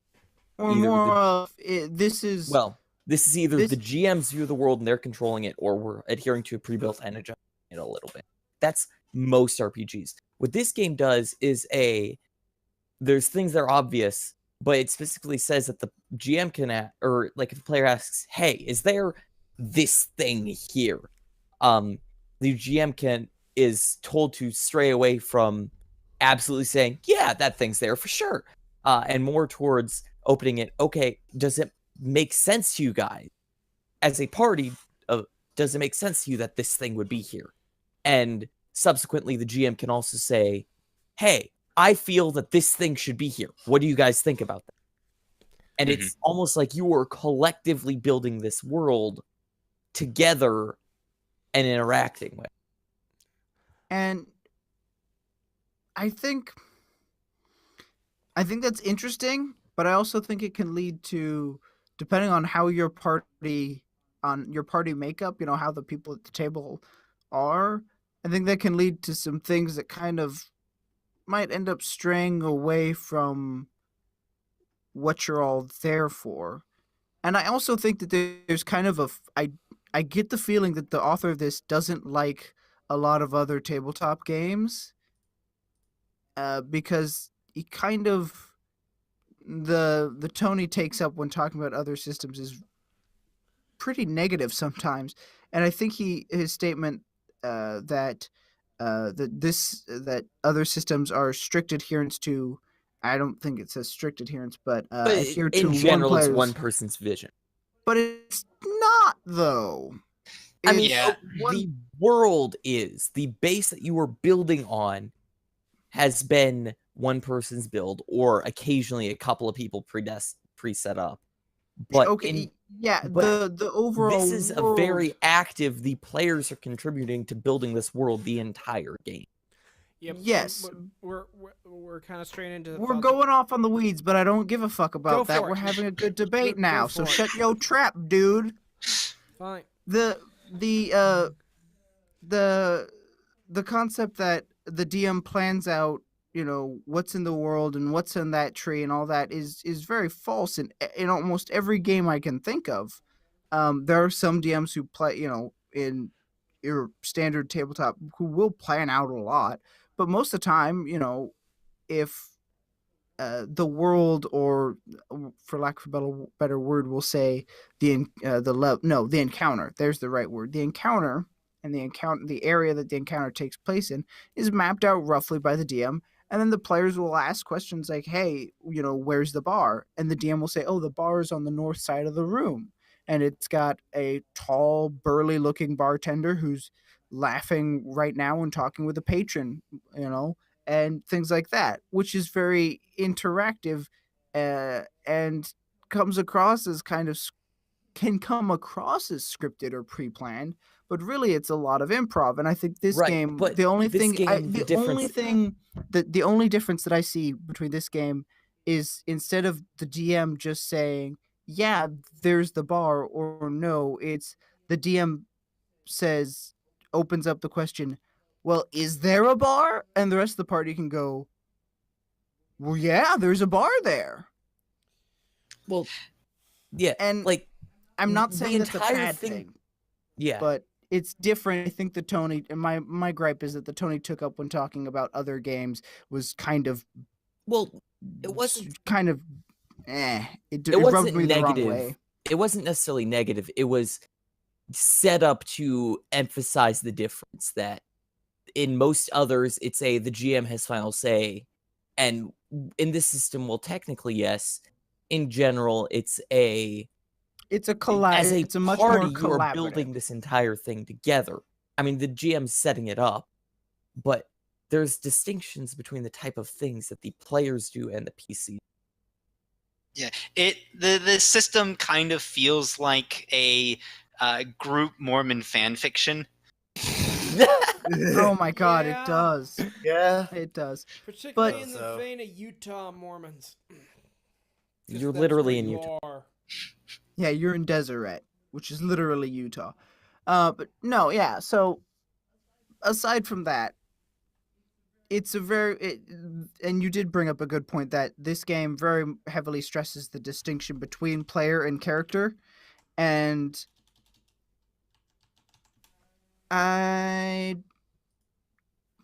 I'd have to play the game to see how that actually works out, because a lot of times that can be a tricky balance for some players, and it's an Yeah. easy balance for others.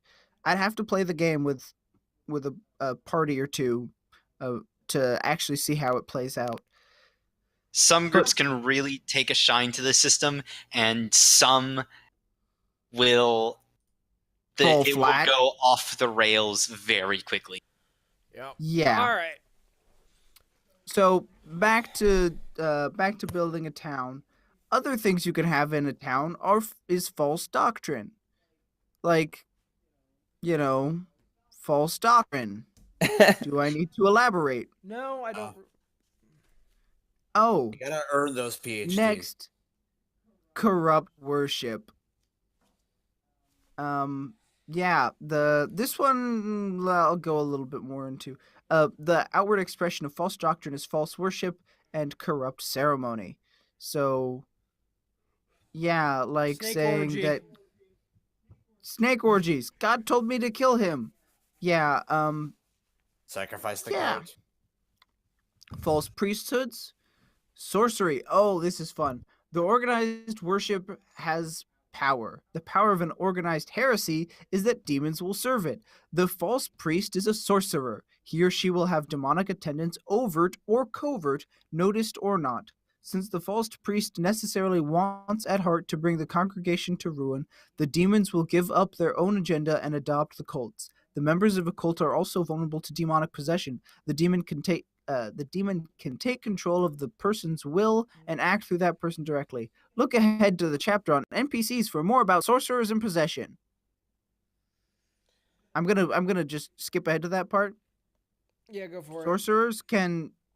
Sorcerers can command demons if they know they've got demons, or the demons could just do the sorcerer's bidding without the sorcerer knowing it. Sorcerers can cause sorcerers can willingly at any time give themselves up for possession, and sorcerers can do a ritual to uh, to allow a demon to possess one of their followers. With or without the follower's consent. And possessed people get special skills.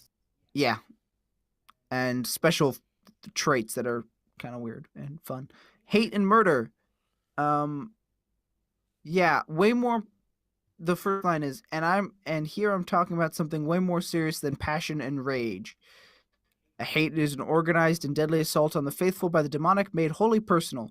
Hate causes murder, and not the tidy, just a sin murder that a love triangle or stolen cattle will cause. The murders that follow from false priesthood and sorcery have an entirely different tenor. They're senseless or ritualistic, or their victims are innocent, perhaps good people who threaten the cult. When you dig into those murders, you'll find the occult significance, motives that don't add up, dirt on the upstanding community. The upstanding in the community. The murder is the tip of something big and sinister, and it promises more murders to come or more murders already done and covered up. When the faithful murder the faithful, it means that things have gone as wrong as they can go. And then it goes into procedure on how to actually create a town finally. Because remember, we're still in creating a town. Yep. This is all the different things that can be in a town, to the point of, I think somewhere it mentions, but it's most likely that if you set up a town with a lot of different things in it, the dogs won't find everything in the first visit, and towns will develop as dogs visit it multiple times over the course of their tenure. Yeah. So then he goes into setup about how to make your town seem grabby enough. It's called a plot hook. Are you literally saying that he should have used the term plot hook? In the following procedure, I want to talk about whether the town seems grabby enough, in quotes, and then he goes on to say, and whether there are, quote, enough NPCs to keep the PCs busy, quote. Okay. Firstly, you're basically saying he should have not said grabby, but just used the term plot hook? It seems like he'd have a word for it. Like, why would you use seems grabby enough? Because seems grabby enough is a fine term to use there. It's 11:21. I'm getting smart assy. Yeah. You are. Let's move on past the pedanticisms. So it pretty much goes into the basics. You know, step one, figure out what the problem is with the town. Except he doesn't actually like label what the steps are. Just says step 1A, pride, 1B, injustice, and 1C. If the situation seems grabby enough with you, which it probably won't, but if it does, you can skip ahead to step 6. Okay, so step 1, select pride or injustice, or select your pride, then your injustice. Step 2, the sin, and then the sin leads to the demonic attack, or you can skip ahead. Then the demonic attack, you know, what does that what does that entail and all that, and then and who's involved in it, you know, add more NPCs at each step, yada yada. Step 3 is false doctrine, corrupt worship. Then the demons want the false doctrine to win over the people, so there's that. You know, what does that look like? What are the demons doing? And then step 4, false priesthood, sorcery. The demons are doing stuff again, like maybe killing people, or want some. And then step 5, hate and murder. This is the worst you can get. And step 6, what does each named person want from the dogs? By the way, you start off by making generic proto NPCs. And then you flesh them out when the people get to the town with, like, why do they want to talk to the dogs? What do they want from the dogs? Are they with or against the dogs? Things like that. And it actually lays out creating NPCs really beautifully. Like, just, it's super nice. And then step 6B, what do the demons want in general? What do they want from the dogs? How do they want to oppose the dogs? And so on and so on. And then we go into an example. And we're finally done with creating a town, I think. Actually, we go into 4 examples. Yes, we're done with creating a town. Yep. Alright. That took us a while. Yes, it did. Between Towns, All right. chapter 8. 8. All right, let's see what else David wants to tear a new one into this book for. Okay, really, this one's pretty simple. It's you get to reflect on your actions as a dog. You know, what did you do? Did you stand up for your beliefs? Do you feel you handled the situation properly? And you get to reflection, and then you do reflection fallout, which allows you to choose one of the following: add one to one of your stats, which means add a die. Yes. Create a new trait at 1d6 if and remember, these are all if appropriate for your character advancement, which is up to you and the party as a whole to discuss and kind of flesh out, which I think is cool, but and a way of I have mixed feelings about the system as a whole, but in the end I think that the advancement, the character creation, is a way of the party self-policing itself when it comes to balance, and that was a lot of selves in that sentence. Yeah, but it was a necessary amount of self, so... Okay, so, you can do things like add 1 to one of your stats, create a new trait at 1d6, add or subtract 1 die from an existing trait. So, say you may have, handled something poorly and it's kind of weighing on your mind, or someone swayed your opinion on something. You might subtract 1d6, 1 die from an existing trait. Or maybe you stood up for yourself and you converted someone. You're feeling strong, add 1. Change the D size of an existing trait. I would like to be able to do that myself. Is that a joke that I'm not getting? Yeah. Moving on. Guys, you'll get it later. Oh, duh. I don't get it either. You'll get it in a minute. Yeah. Yeah, he has to say it again for relationships. Create a That's new even worse. relationship at 1d6. Add or subtract 1 die from an existing relationship. Change the D size of an existing relationship. Yep. Hey, there we go. And then it goes on. You can write a belonging on your character sheet. Dave, you don't have to And read give it 2 everything. dice. Yeah, it goes on. It goes on and on and on.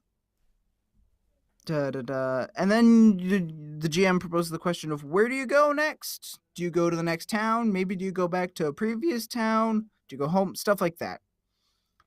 And then there's a small section about GMing in between towns, and it's essentially what you just did, but with a little more exposition. And then there's a whole thing on creating NPCs. I'm going to sum it up into 4 easy steps. Proto NPC. You copy the NPC character sheet in the back of the book. You give the proto NPC some stats by rolling a few d6s and d10s. That works great. I actually tried this. Then you give the proto NPC some traits, and you don't give them their actual traits yet. You just give them the numbers. So you do some rolls and get the numbers. Then you give them some relationships. You do the rolls. You get the numbers. Don't name anything yet. And then you give your batch of proto NPCs some free dice to just throw around wherever they need. You're done. That's your proto NPCs. Now it's time to make your real NPCs. They need a name, they need some traits, and they need some relationships. Those are easy. Keep them simple, stupid. And then as you use those NPCs, you use them exactly like players. That's it. They play essentially exactly the same. You should probably reserve some relationships, because they might form a relationship with the dog. And the dog might, be there and help them sort out some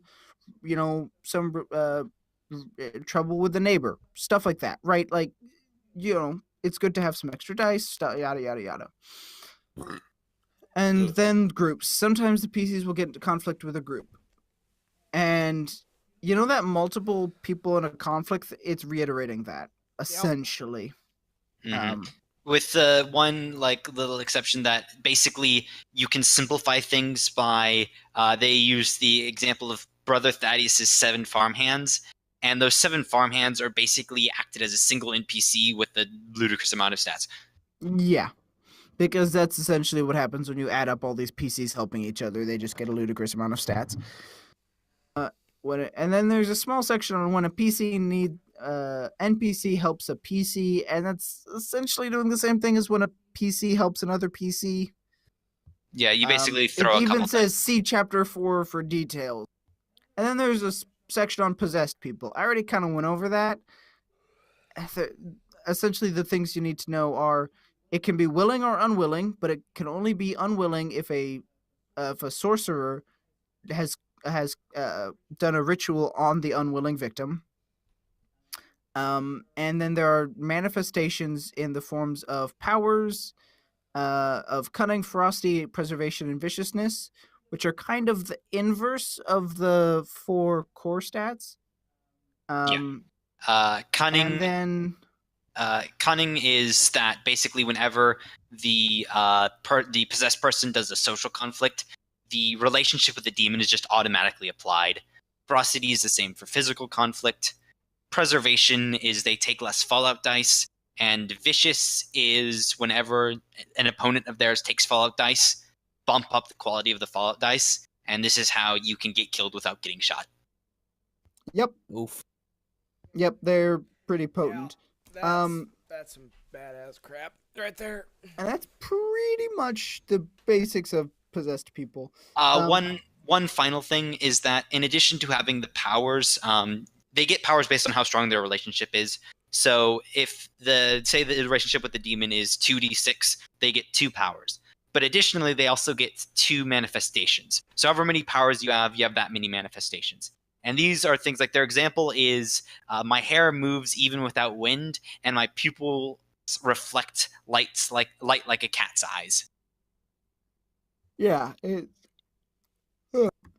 yawn. Wow, it's late. Yeah. Okay, so then there's sorcerers, which are a great source of conflict if shit's really hit the fan. This is the kind of stuff that you start pulling out near the end of a dog's career, right? Mm-hmm. Like they'll deal with 1 or 2 sorcerers in their entire career, maybe. It's when a false prophet gains the power of gains the following of demons. Backing and a of large demonic enough following. patrons. Yeah, and so That's they not can the call on words. demons, and they add the current demonic influence to yada yada yada. They can become possessed at will, getting all the powers available to a possessed person. Perform rituals to invite demons to possess his followers. Yada yada yada. And then there's half a page on what demons are, and we've already covered that. Except for there's 2 things we do need to touch on: spiritual opposition and sorcery and possession. Sorcery and possession are as have described, but spiritual opposition is it didn't make sense to me until 20 minutes before we went live. Whenever a PC tries to accomplish something that calls for conflict, but there's no clear opponent, roll 4d6 plus demonic influence. This really doesn't really depend on an individual demon. It's just how it works. It's the same when a PC launches a conflict with a demon directly, 4d6 plus demonic influence. Yeah. I want to touch on something if David's cool with that. Yeah, go ahead. Probably covered in a next couple of next chapter possibly. Dogs do have a supernatural-esque kind of thing they can call on when they're dealing with sorcerers and demons. I think it's called ceremonies. It's kind of basically a theurgy, divine magic kind of thing. It's not flashy or anything, but it's it's like an exorcism or something similar. It's driving out demons and stuff. It's a shared pool of traits that all dogs possess. So one of them is the joining of 3. So if 3 people come together to exorcise a demon, 3 is a holy number in the faith of all things, in the King of Life, yada yada. And so because you do that, you get 2d8 because of that. If you use holy water, that in addition to the holy water's basic effect, because this is a demon, that applies an additional thing. So yeah, if you use consecrated earth, you get some benefits. It's not, there's no overt flashy magic in this game, but the closest you get are some ceremonies that give you some boosts when you're trying to do stuff. Yeah, and of course you can apply a little bit of flair if you want, because like all tabletop games, there's no police stopping you from doing what you want. But from what I've seen a lot is like when you're dealing with this kind of abstract demon, you'll have things like a storm just sweeps in and the wind picks up and stuff like that. I'm gonna be And honest. then the little girl will turn green and have her head start spinning around, puking out vomit. I'm gonna be honest. If I was running this, I would occasionally, not every time, throw in some possessed people who basically do guns without guns, like they're able to like throw fire or something. Yeah, that's a good way of doing it. Like not like huge fireballs or anything, but like the same, like basically the same effect as a bullet, but it's like they're flinging fire from their fingertips.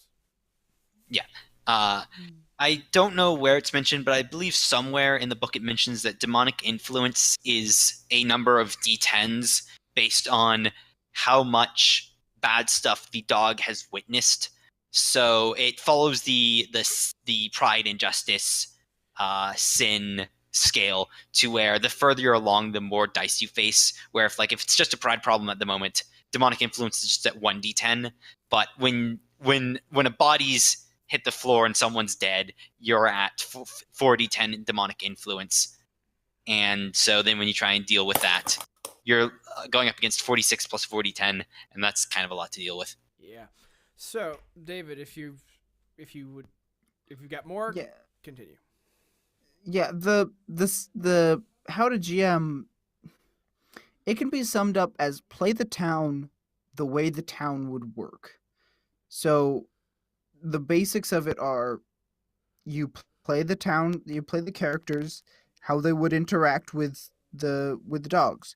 The dogs aren't going around to the convenience store to restock. That's something that people just do. You can ignore that. But something people don't just do is run up to the dogs and greet them wholeheartedly and then be strange and cold and forgetful that night when the dog is delivering a speech, or delivering a sermon. Like, that's not something that's normal. So, that person's has something that might bring up a conflict, obviously. The dogs investigate. You use your common sense role-playing skills on a NPC to NPC basis, and that's how you play the town. But the next point is drive play towards conflict. Everything should drive the play towards a conflict of some kind. Doesn't mean that every NPC in the town is out there to cause trouble or to get into conflict with the dog. It might be that some NPCs are there to support the dog. It might be that some are there, and are indifferent about the dog's goal there of uprooting the town's troubles. They just want the dog to, help the person out with a blessing or baptism or something, that kind of stuff. The second point in this is actively reveal the town in play. This gets back to the kind of super collaborative role-playing thing that I'm not sure how I feel about. Excuse me.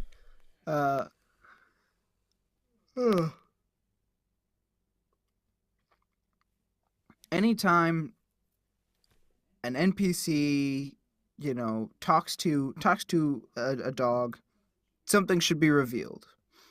Anytime the PCs, anytime the players ask the GM a question, the GM shouldn't say, "Oh, well, sure. Well, there's something there." The GM should say like, "Oh, yeah, over there behind that cart is the bandit." Going back to that example. Or if the dogs notice that an NPC that they met the other night is being a little skittish now, they might say, "Hey, what's wrong?" And the NPC, instead of the GM's usual response, would be, "Oh, no, nothing." No, the NPC knows the dog is there to help, and it might be in this person's best interest to tell the dog exactly what's going on. And they'll say, oh, things are awful. You know, this person's sleeping with this other person, not with me. They're murdered. The school teacher, blood pours down the meeting halls every night. There's a demon. Help us. You know, actively reveal the town and the town's secrets and troubles.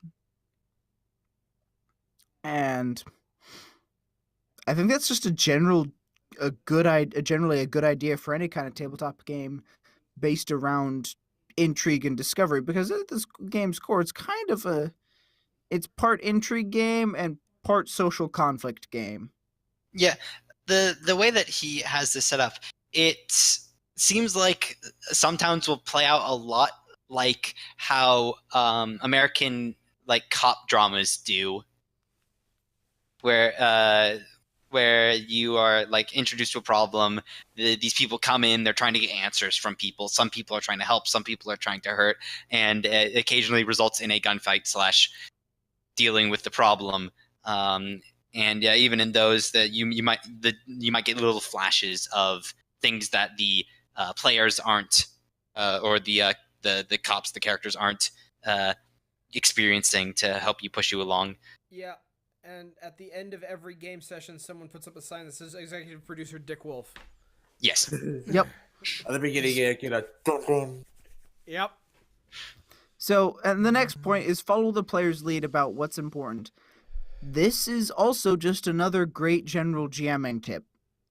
The players are the people driving the story forward at any given point because it's their story. The GM is just there to facilitate the story and present the situation at the start, right? Mm-hmm. So he hammers on it a little more than most other systems do, but engage the players by having them tell the story, and don't say, you guys go to the tavern. Say, where do you guys want to go? And the NPC says, well, you know, I want to go back and talk to that townsfolk who was skittish at the town hall meeting last night. I want to go talk to them. And everyone's like, oh yeah, they were weird. Let's go talk to them and find out what's wrong. Then you say, oh, okay, you go talk to them. You know, what are you asking them? Had they greet you warm? Blah, blah, blah, blah, blah. You know, that's just kind of a general good idea, best practice, but he really hammers on it in here. Escalate, escalate, escalate. Self-explanatory, question mark? Yes, yes, yes. Exclamation point. We can stop with that now, right? Oh, totally. I apologize. In the immortal words of my father, some bastards always gotta escalate. Guess what, GMs? You're that bastard? You're that bastard. Exactly. Yeah. All right. Oh, here's another good one. Do not have a solution in mind. Playing God? No, you're not. In most RPGs with religious content, the GM arbitrates the character's morality. Okay. The GM plays God or the gods as an NPC, yes, technically, giving and withholding moral standing, whatever form it takes in that particular game. Faith points, alignment bonuses, whatever, based on the character's action. Not in Dogs! In Dogs, the GM has no opportunity to pass effective judgment on a PC's actions, talk about them, sure, but never come down on them as righteous or sinful in a way that's binding in the game world. The GM can't give or withhold that. Yeah, okay, he goes on like this for another page. You're not God, and that's, I think, a refreshing stance to take, because a lot of times GMs have the responsibility of portraying the God, and it's like, I've got like half a paragraph blurb to go off of, and I'm also the one who has to say, yeah, you just committed a crime, but you might get away with it because, yeah, murder's a crime, but that dude was a serial rapist and drug dealer. And, the guard might look away. Yeah, like, depending on how serious your game is, and if your game takes a serious tone like Dogs does, and it's not in Dogs, of course, obviously, that's kind of a big story burden on the GM, and the GM's got a huge burden when it comes to story, but it's in a lot of ways equal to what the players are bringing to the table by the end of a campaign. But then you throw on top of that, oh yeah, you also have to be the moral compass for an entire world. And yeah, it's kind of weird. So I actually think that's kind of a refreshing change of perspective for the GM in Dogs. And then there's the play example that every book has. Yeah. All right. And then the design notes, which are just final wrap-ups on, like, here's some resources, like, go read these books, watch these movies. Here's some of my comments. That's something I found really interesting, is that I don't see that in a lot of other systems, where it's like at the end it's like, watch these shows, read these books. This is the kind of feel. It's in a lot of actually dungeon game master guides. yeah. Really? You see it a lot in Dungeons and Dragons has sections on it. Yeah. And This shows how much I various- DM. Cool. Other Yeah. thing, World of Darkness, a lot of the openings in a lot of their books about one of their critter like lines has like here are some movies and shows and books to look at. Also, here's some music you might want to listen to get in the mood. And I think it's Green Ronin, the RPG publisher, put out an entire book called Cinema and Sorcery, which is about like the fantasy genre as a whole and like impacts that like fantasy movies have had on D&D and stuff like that. And it talks about like how you can like use elements from that to like help evolve your game world or shape it in a specific vein. So, Yeah. a lot of places So- actually do the whole here's some books and novels, here's some novels and stuff. Here's some resources. Yeah. Outside did. resources. All right. I did So not know that. Thanks. besides that, that's pretty much DMing in a nutshell, as long as a lot of my opinions on the game. So I'm going to pass it off now to the rest of you fuckwads. I'm sorry, gentlemen, to give your opinions on the system. All right. As a dog talking to another dog, I know that I cannot judge you on what you think of us. Anyway, so I'm gonna go first. I'm gonna be honest. The setting really doesn't grab me. I'm not overly interested in it, and I'm kind of interested in the whole idea of like Weird West stuff. But this really, as part of, it's not really part of the Weird West genre. I mean, it is, but it's far enough removed from a lot of the tropes of it that it's different, and I'm not really grabbed by it. Also, I find the system kind of confusing and not to my taste. If I was ever gonna like run this, I would rip out the mechanics and replace it with like Fate Core or Savage Worlds or Cipher system. I mean, the Fate Core comment makes a lot of sense, because I that's think- another one that's very narrative. You I- can go very narrative with I it. think the Fate Core would be the most would be the thing I would think would be the best suited as a replacement mechanics. That's about it. I'm honestly like, aside from any writing choices or certain or opinions the author might have on other like RPGs, I have no really call on that. I literally just am not grabbed by the setting all that much, and I would replace the system with something I have a better grasp on and feel would just lead me to a more simpler time as either a player or a GM. But that's just me. Who wants to go next? I can. Okay. Observation number 1, this is something to play in person. This Yes. is not Totally. something you play online. Nope. Couldn't You're- do it For online. sure, man. For sure. You have a bowl of dice in front of you that you're grabbing stuff out of. This isn't something where you just type stuff in. I mean, you could, but it does not feel like the same experience. I think it would bog it down if yeah. you did it online. Like if you're using Roll20 for something like this, writing macros for this would just be annoying. Roll20 does have one thing that you can do that really helps, in that you can drag the dice you roll Oh yeah, you can do out that. onto the field. And yeah, everything in this is theater of the mind. So if all else fails and you're doing it online, you need to see the other players, because what happens on the table isn't nearly as important as what everyone else is doing, because what happens on the table is generally just a bunch of dice with numbers. Just having it on the table is nice because you can slide things around and stuff. All Yeah. right. Second point, I was thinking kind of through all this, I'm like, this would be great, but I'm not a huge fan of the the obsessive over the top Mormon thing. And lo and behold, in his in one of the appendices, he has a short blurb on adapting the faith. And it's basically, hey, this one is Mormonism. If that's not your thing, here's the basics of adapting it to anything else. Hinduism. It's basically you have a basic moral standard that follows these things. You have a basic moral standard of the law, and the basic moral standard of the law and the faith are going to differ somehow, and you can choose how, but something's gonna be a big deal grind between. Yeah, I think it's honestly, if you tweak away the demons, you could really easily convert this from religion to society. And as I mentioned earlier with the American cop dramas, is that you could actually just say, all right, we're not dogs in the vineyard, we are police officers in LAPD. Or cops on the beat. Heck, you could do this as a low magic Star Wars. There is a 90s TV show version of the Magnificent Seven that you could literally run with this system. Yeah, like, mechanically, the system is interesting, and I think the core concepts of it work well. The core mechanics of it work out well. My biggest hitching point isn't even with the setting. It's just with some of the...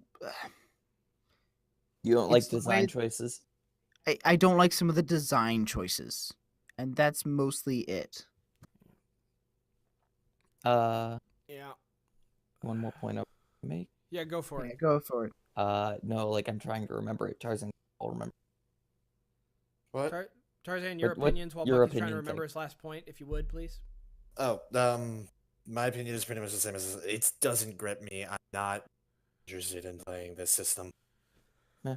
The system seems overly complicated, and the setting. Plus, it's just meh to me. Yeah. Objectively, the set, I don't know about you, but objectively for me, it's a fine enough idea. It's just on a personal preference, not really. Anyway, I'd totally love to try it sometime, but it's I don't know if it's something that I'd be like, oh yeah, I'm down for making this a regular thing every week for the rest of my gaming. I could literally see us, if we want to do it as a session 1 sometime, getting a session 1 out of it. But Yeah. not a whole lot more for me. Man. Okay. So, Bucky, did you remember your last point? No, I didn't. So, yeah. All right, Lucas, your opinions, because you're the one who introduced us to this. Yes. the review. As I'm the one who introduced it, you are probably not gonna.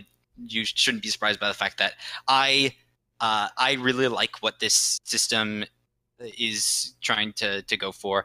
I am a very narrative player. I like doing interesting things, and one of the things that grabbed me at the beginning is that when you set up your character and the traits can literally be anything. One thing I heard is if it's an Overwatch call out, it can be a trait.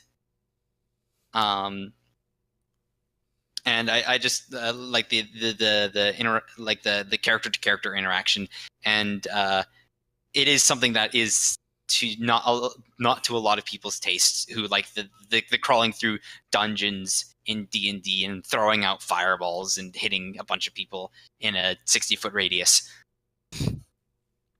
Hey, what's up?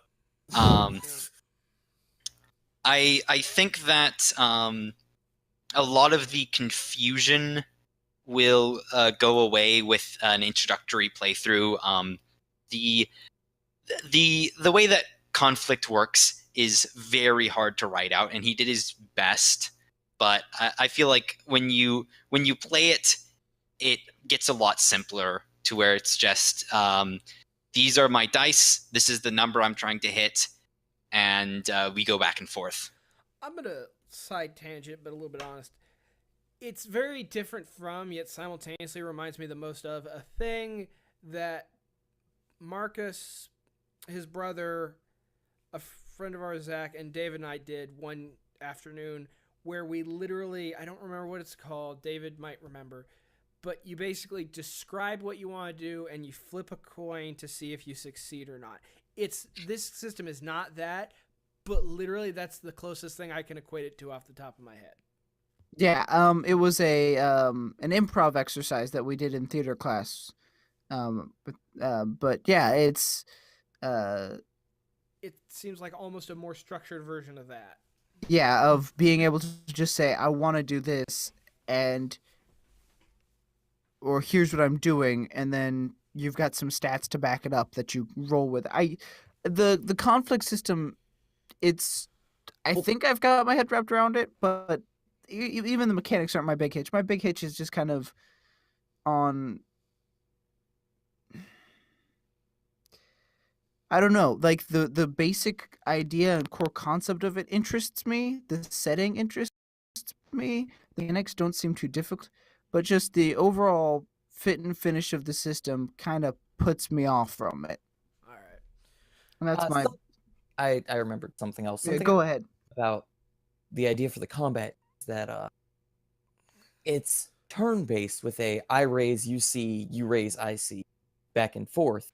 But you are not only raising, but you're describing what you're doing, and they're describing how they respond back and forth.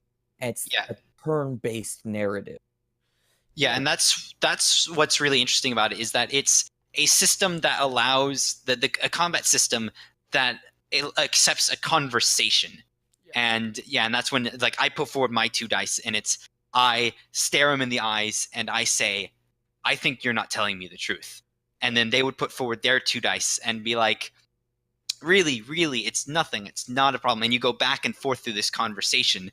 And like in D&D, if you would do that, it's like, it's an intimidation check roll. And in these kind of conversations it's a big chunk of the game itself. This game is not all gunfights, fist fights, and heresy. It's intrigue and stuff like that.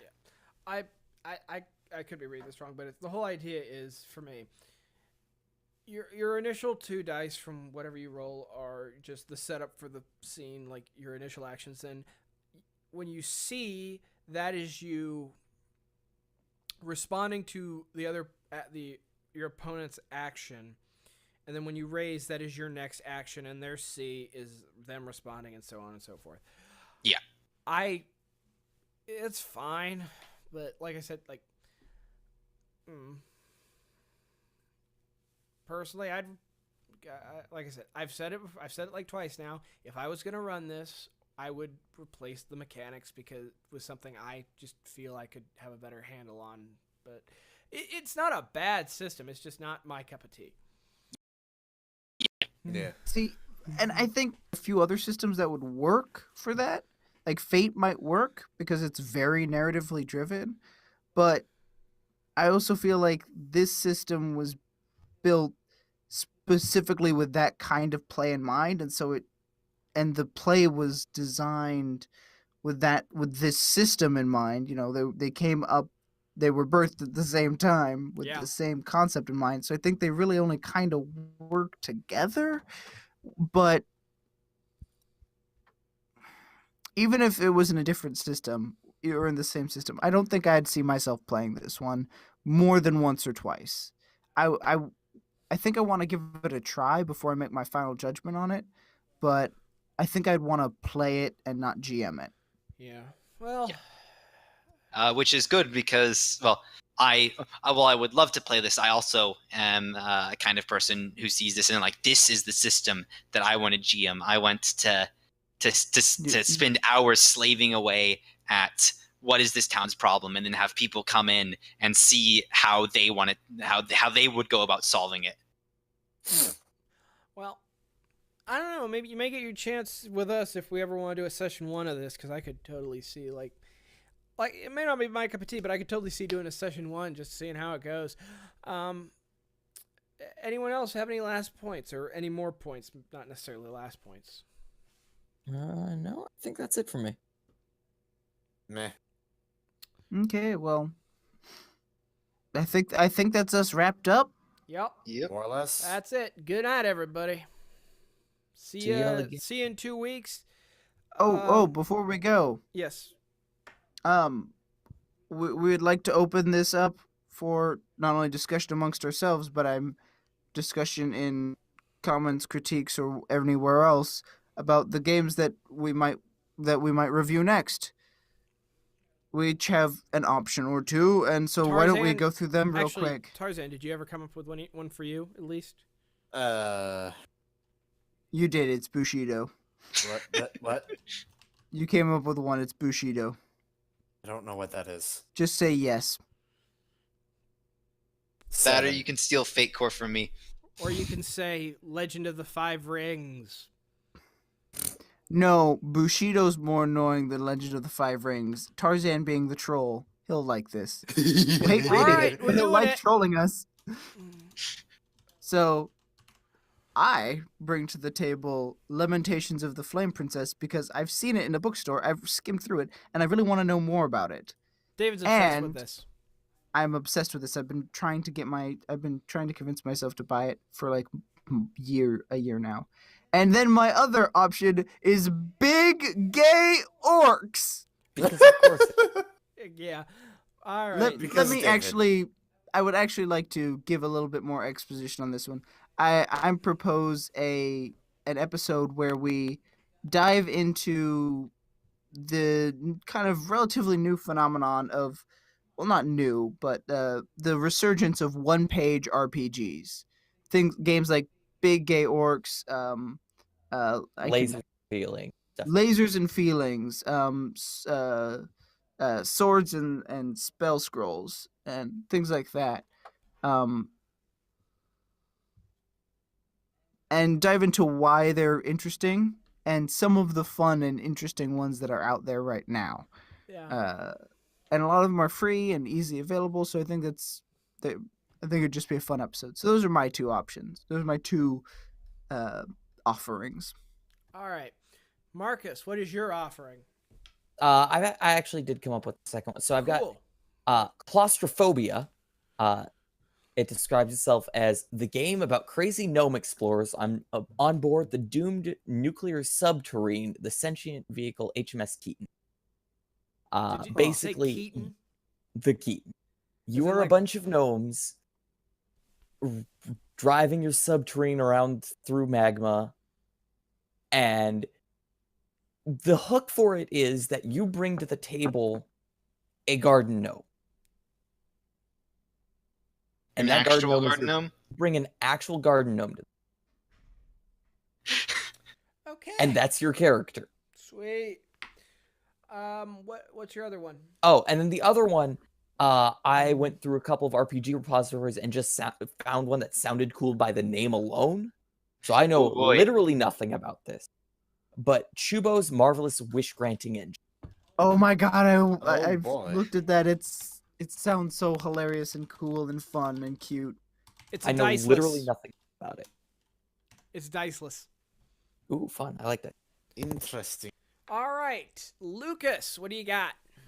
I have the obligatory Fate Core suggestion because Fate Core, and oh gosh, I forget what my other one Misspent was. Youth. I wrote it down. Yes, Misspent Youth. Bushido. Misspent Youth.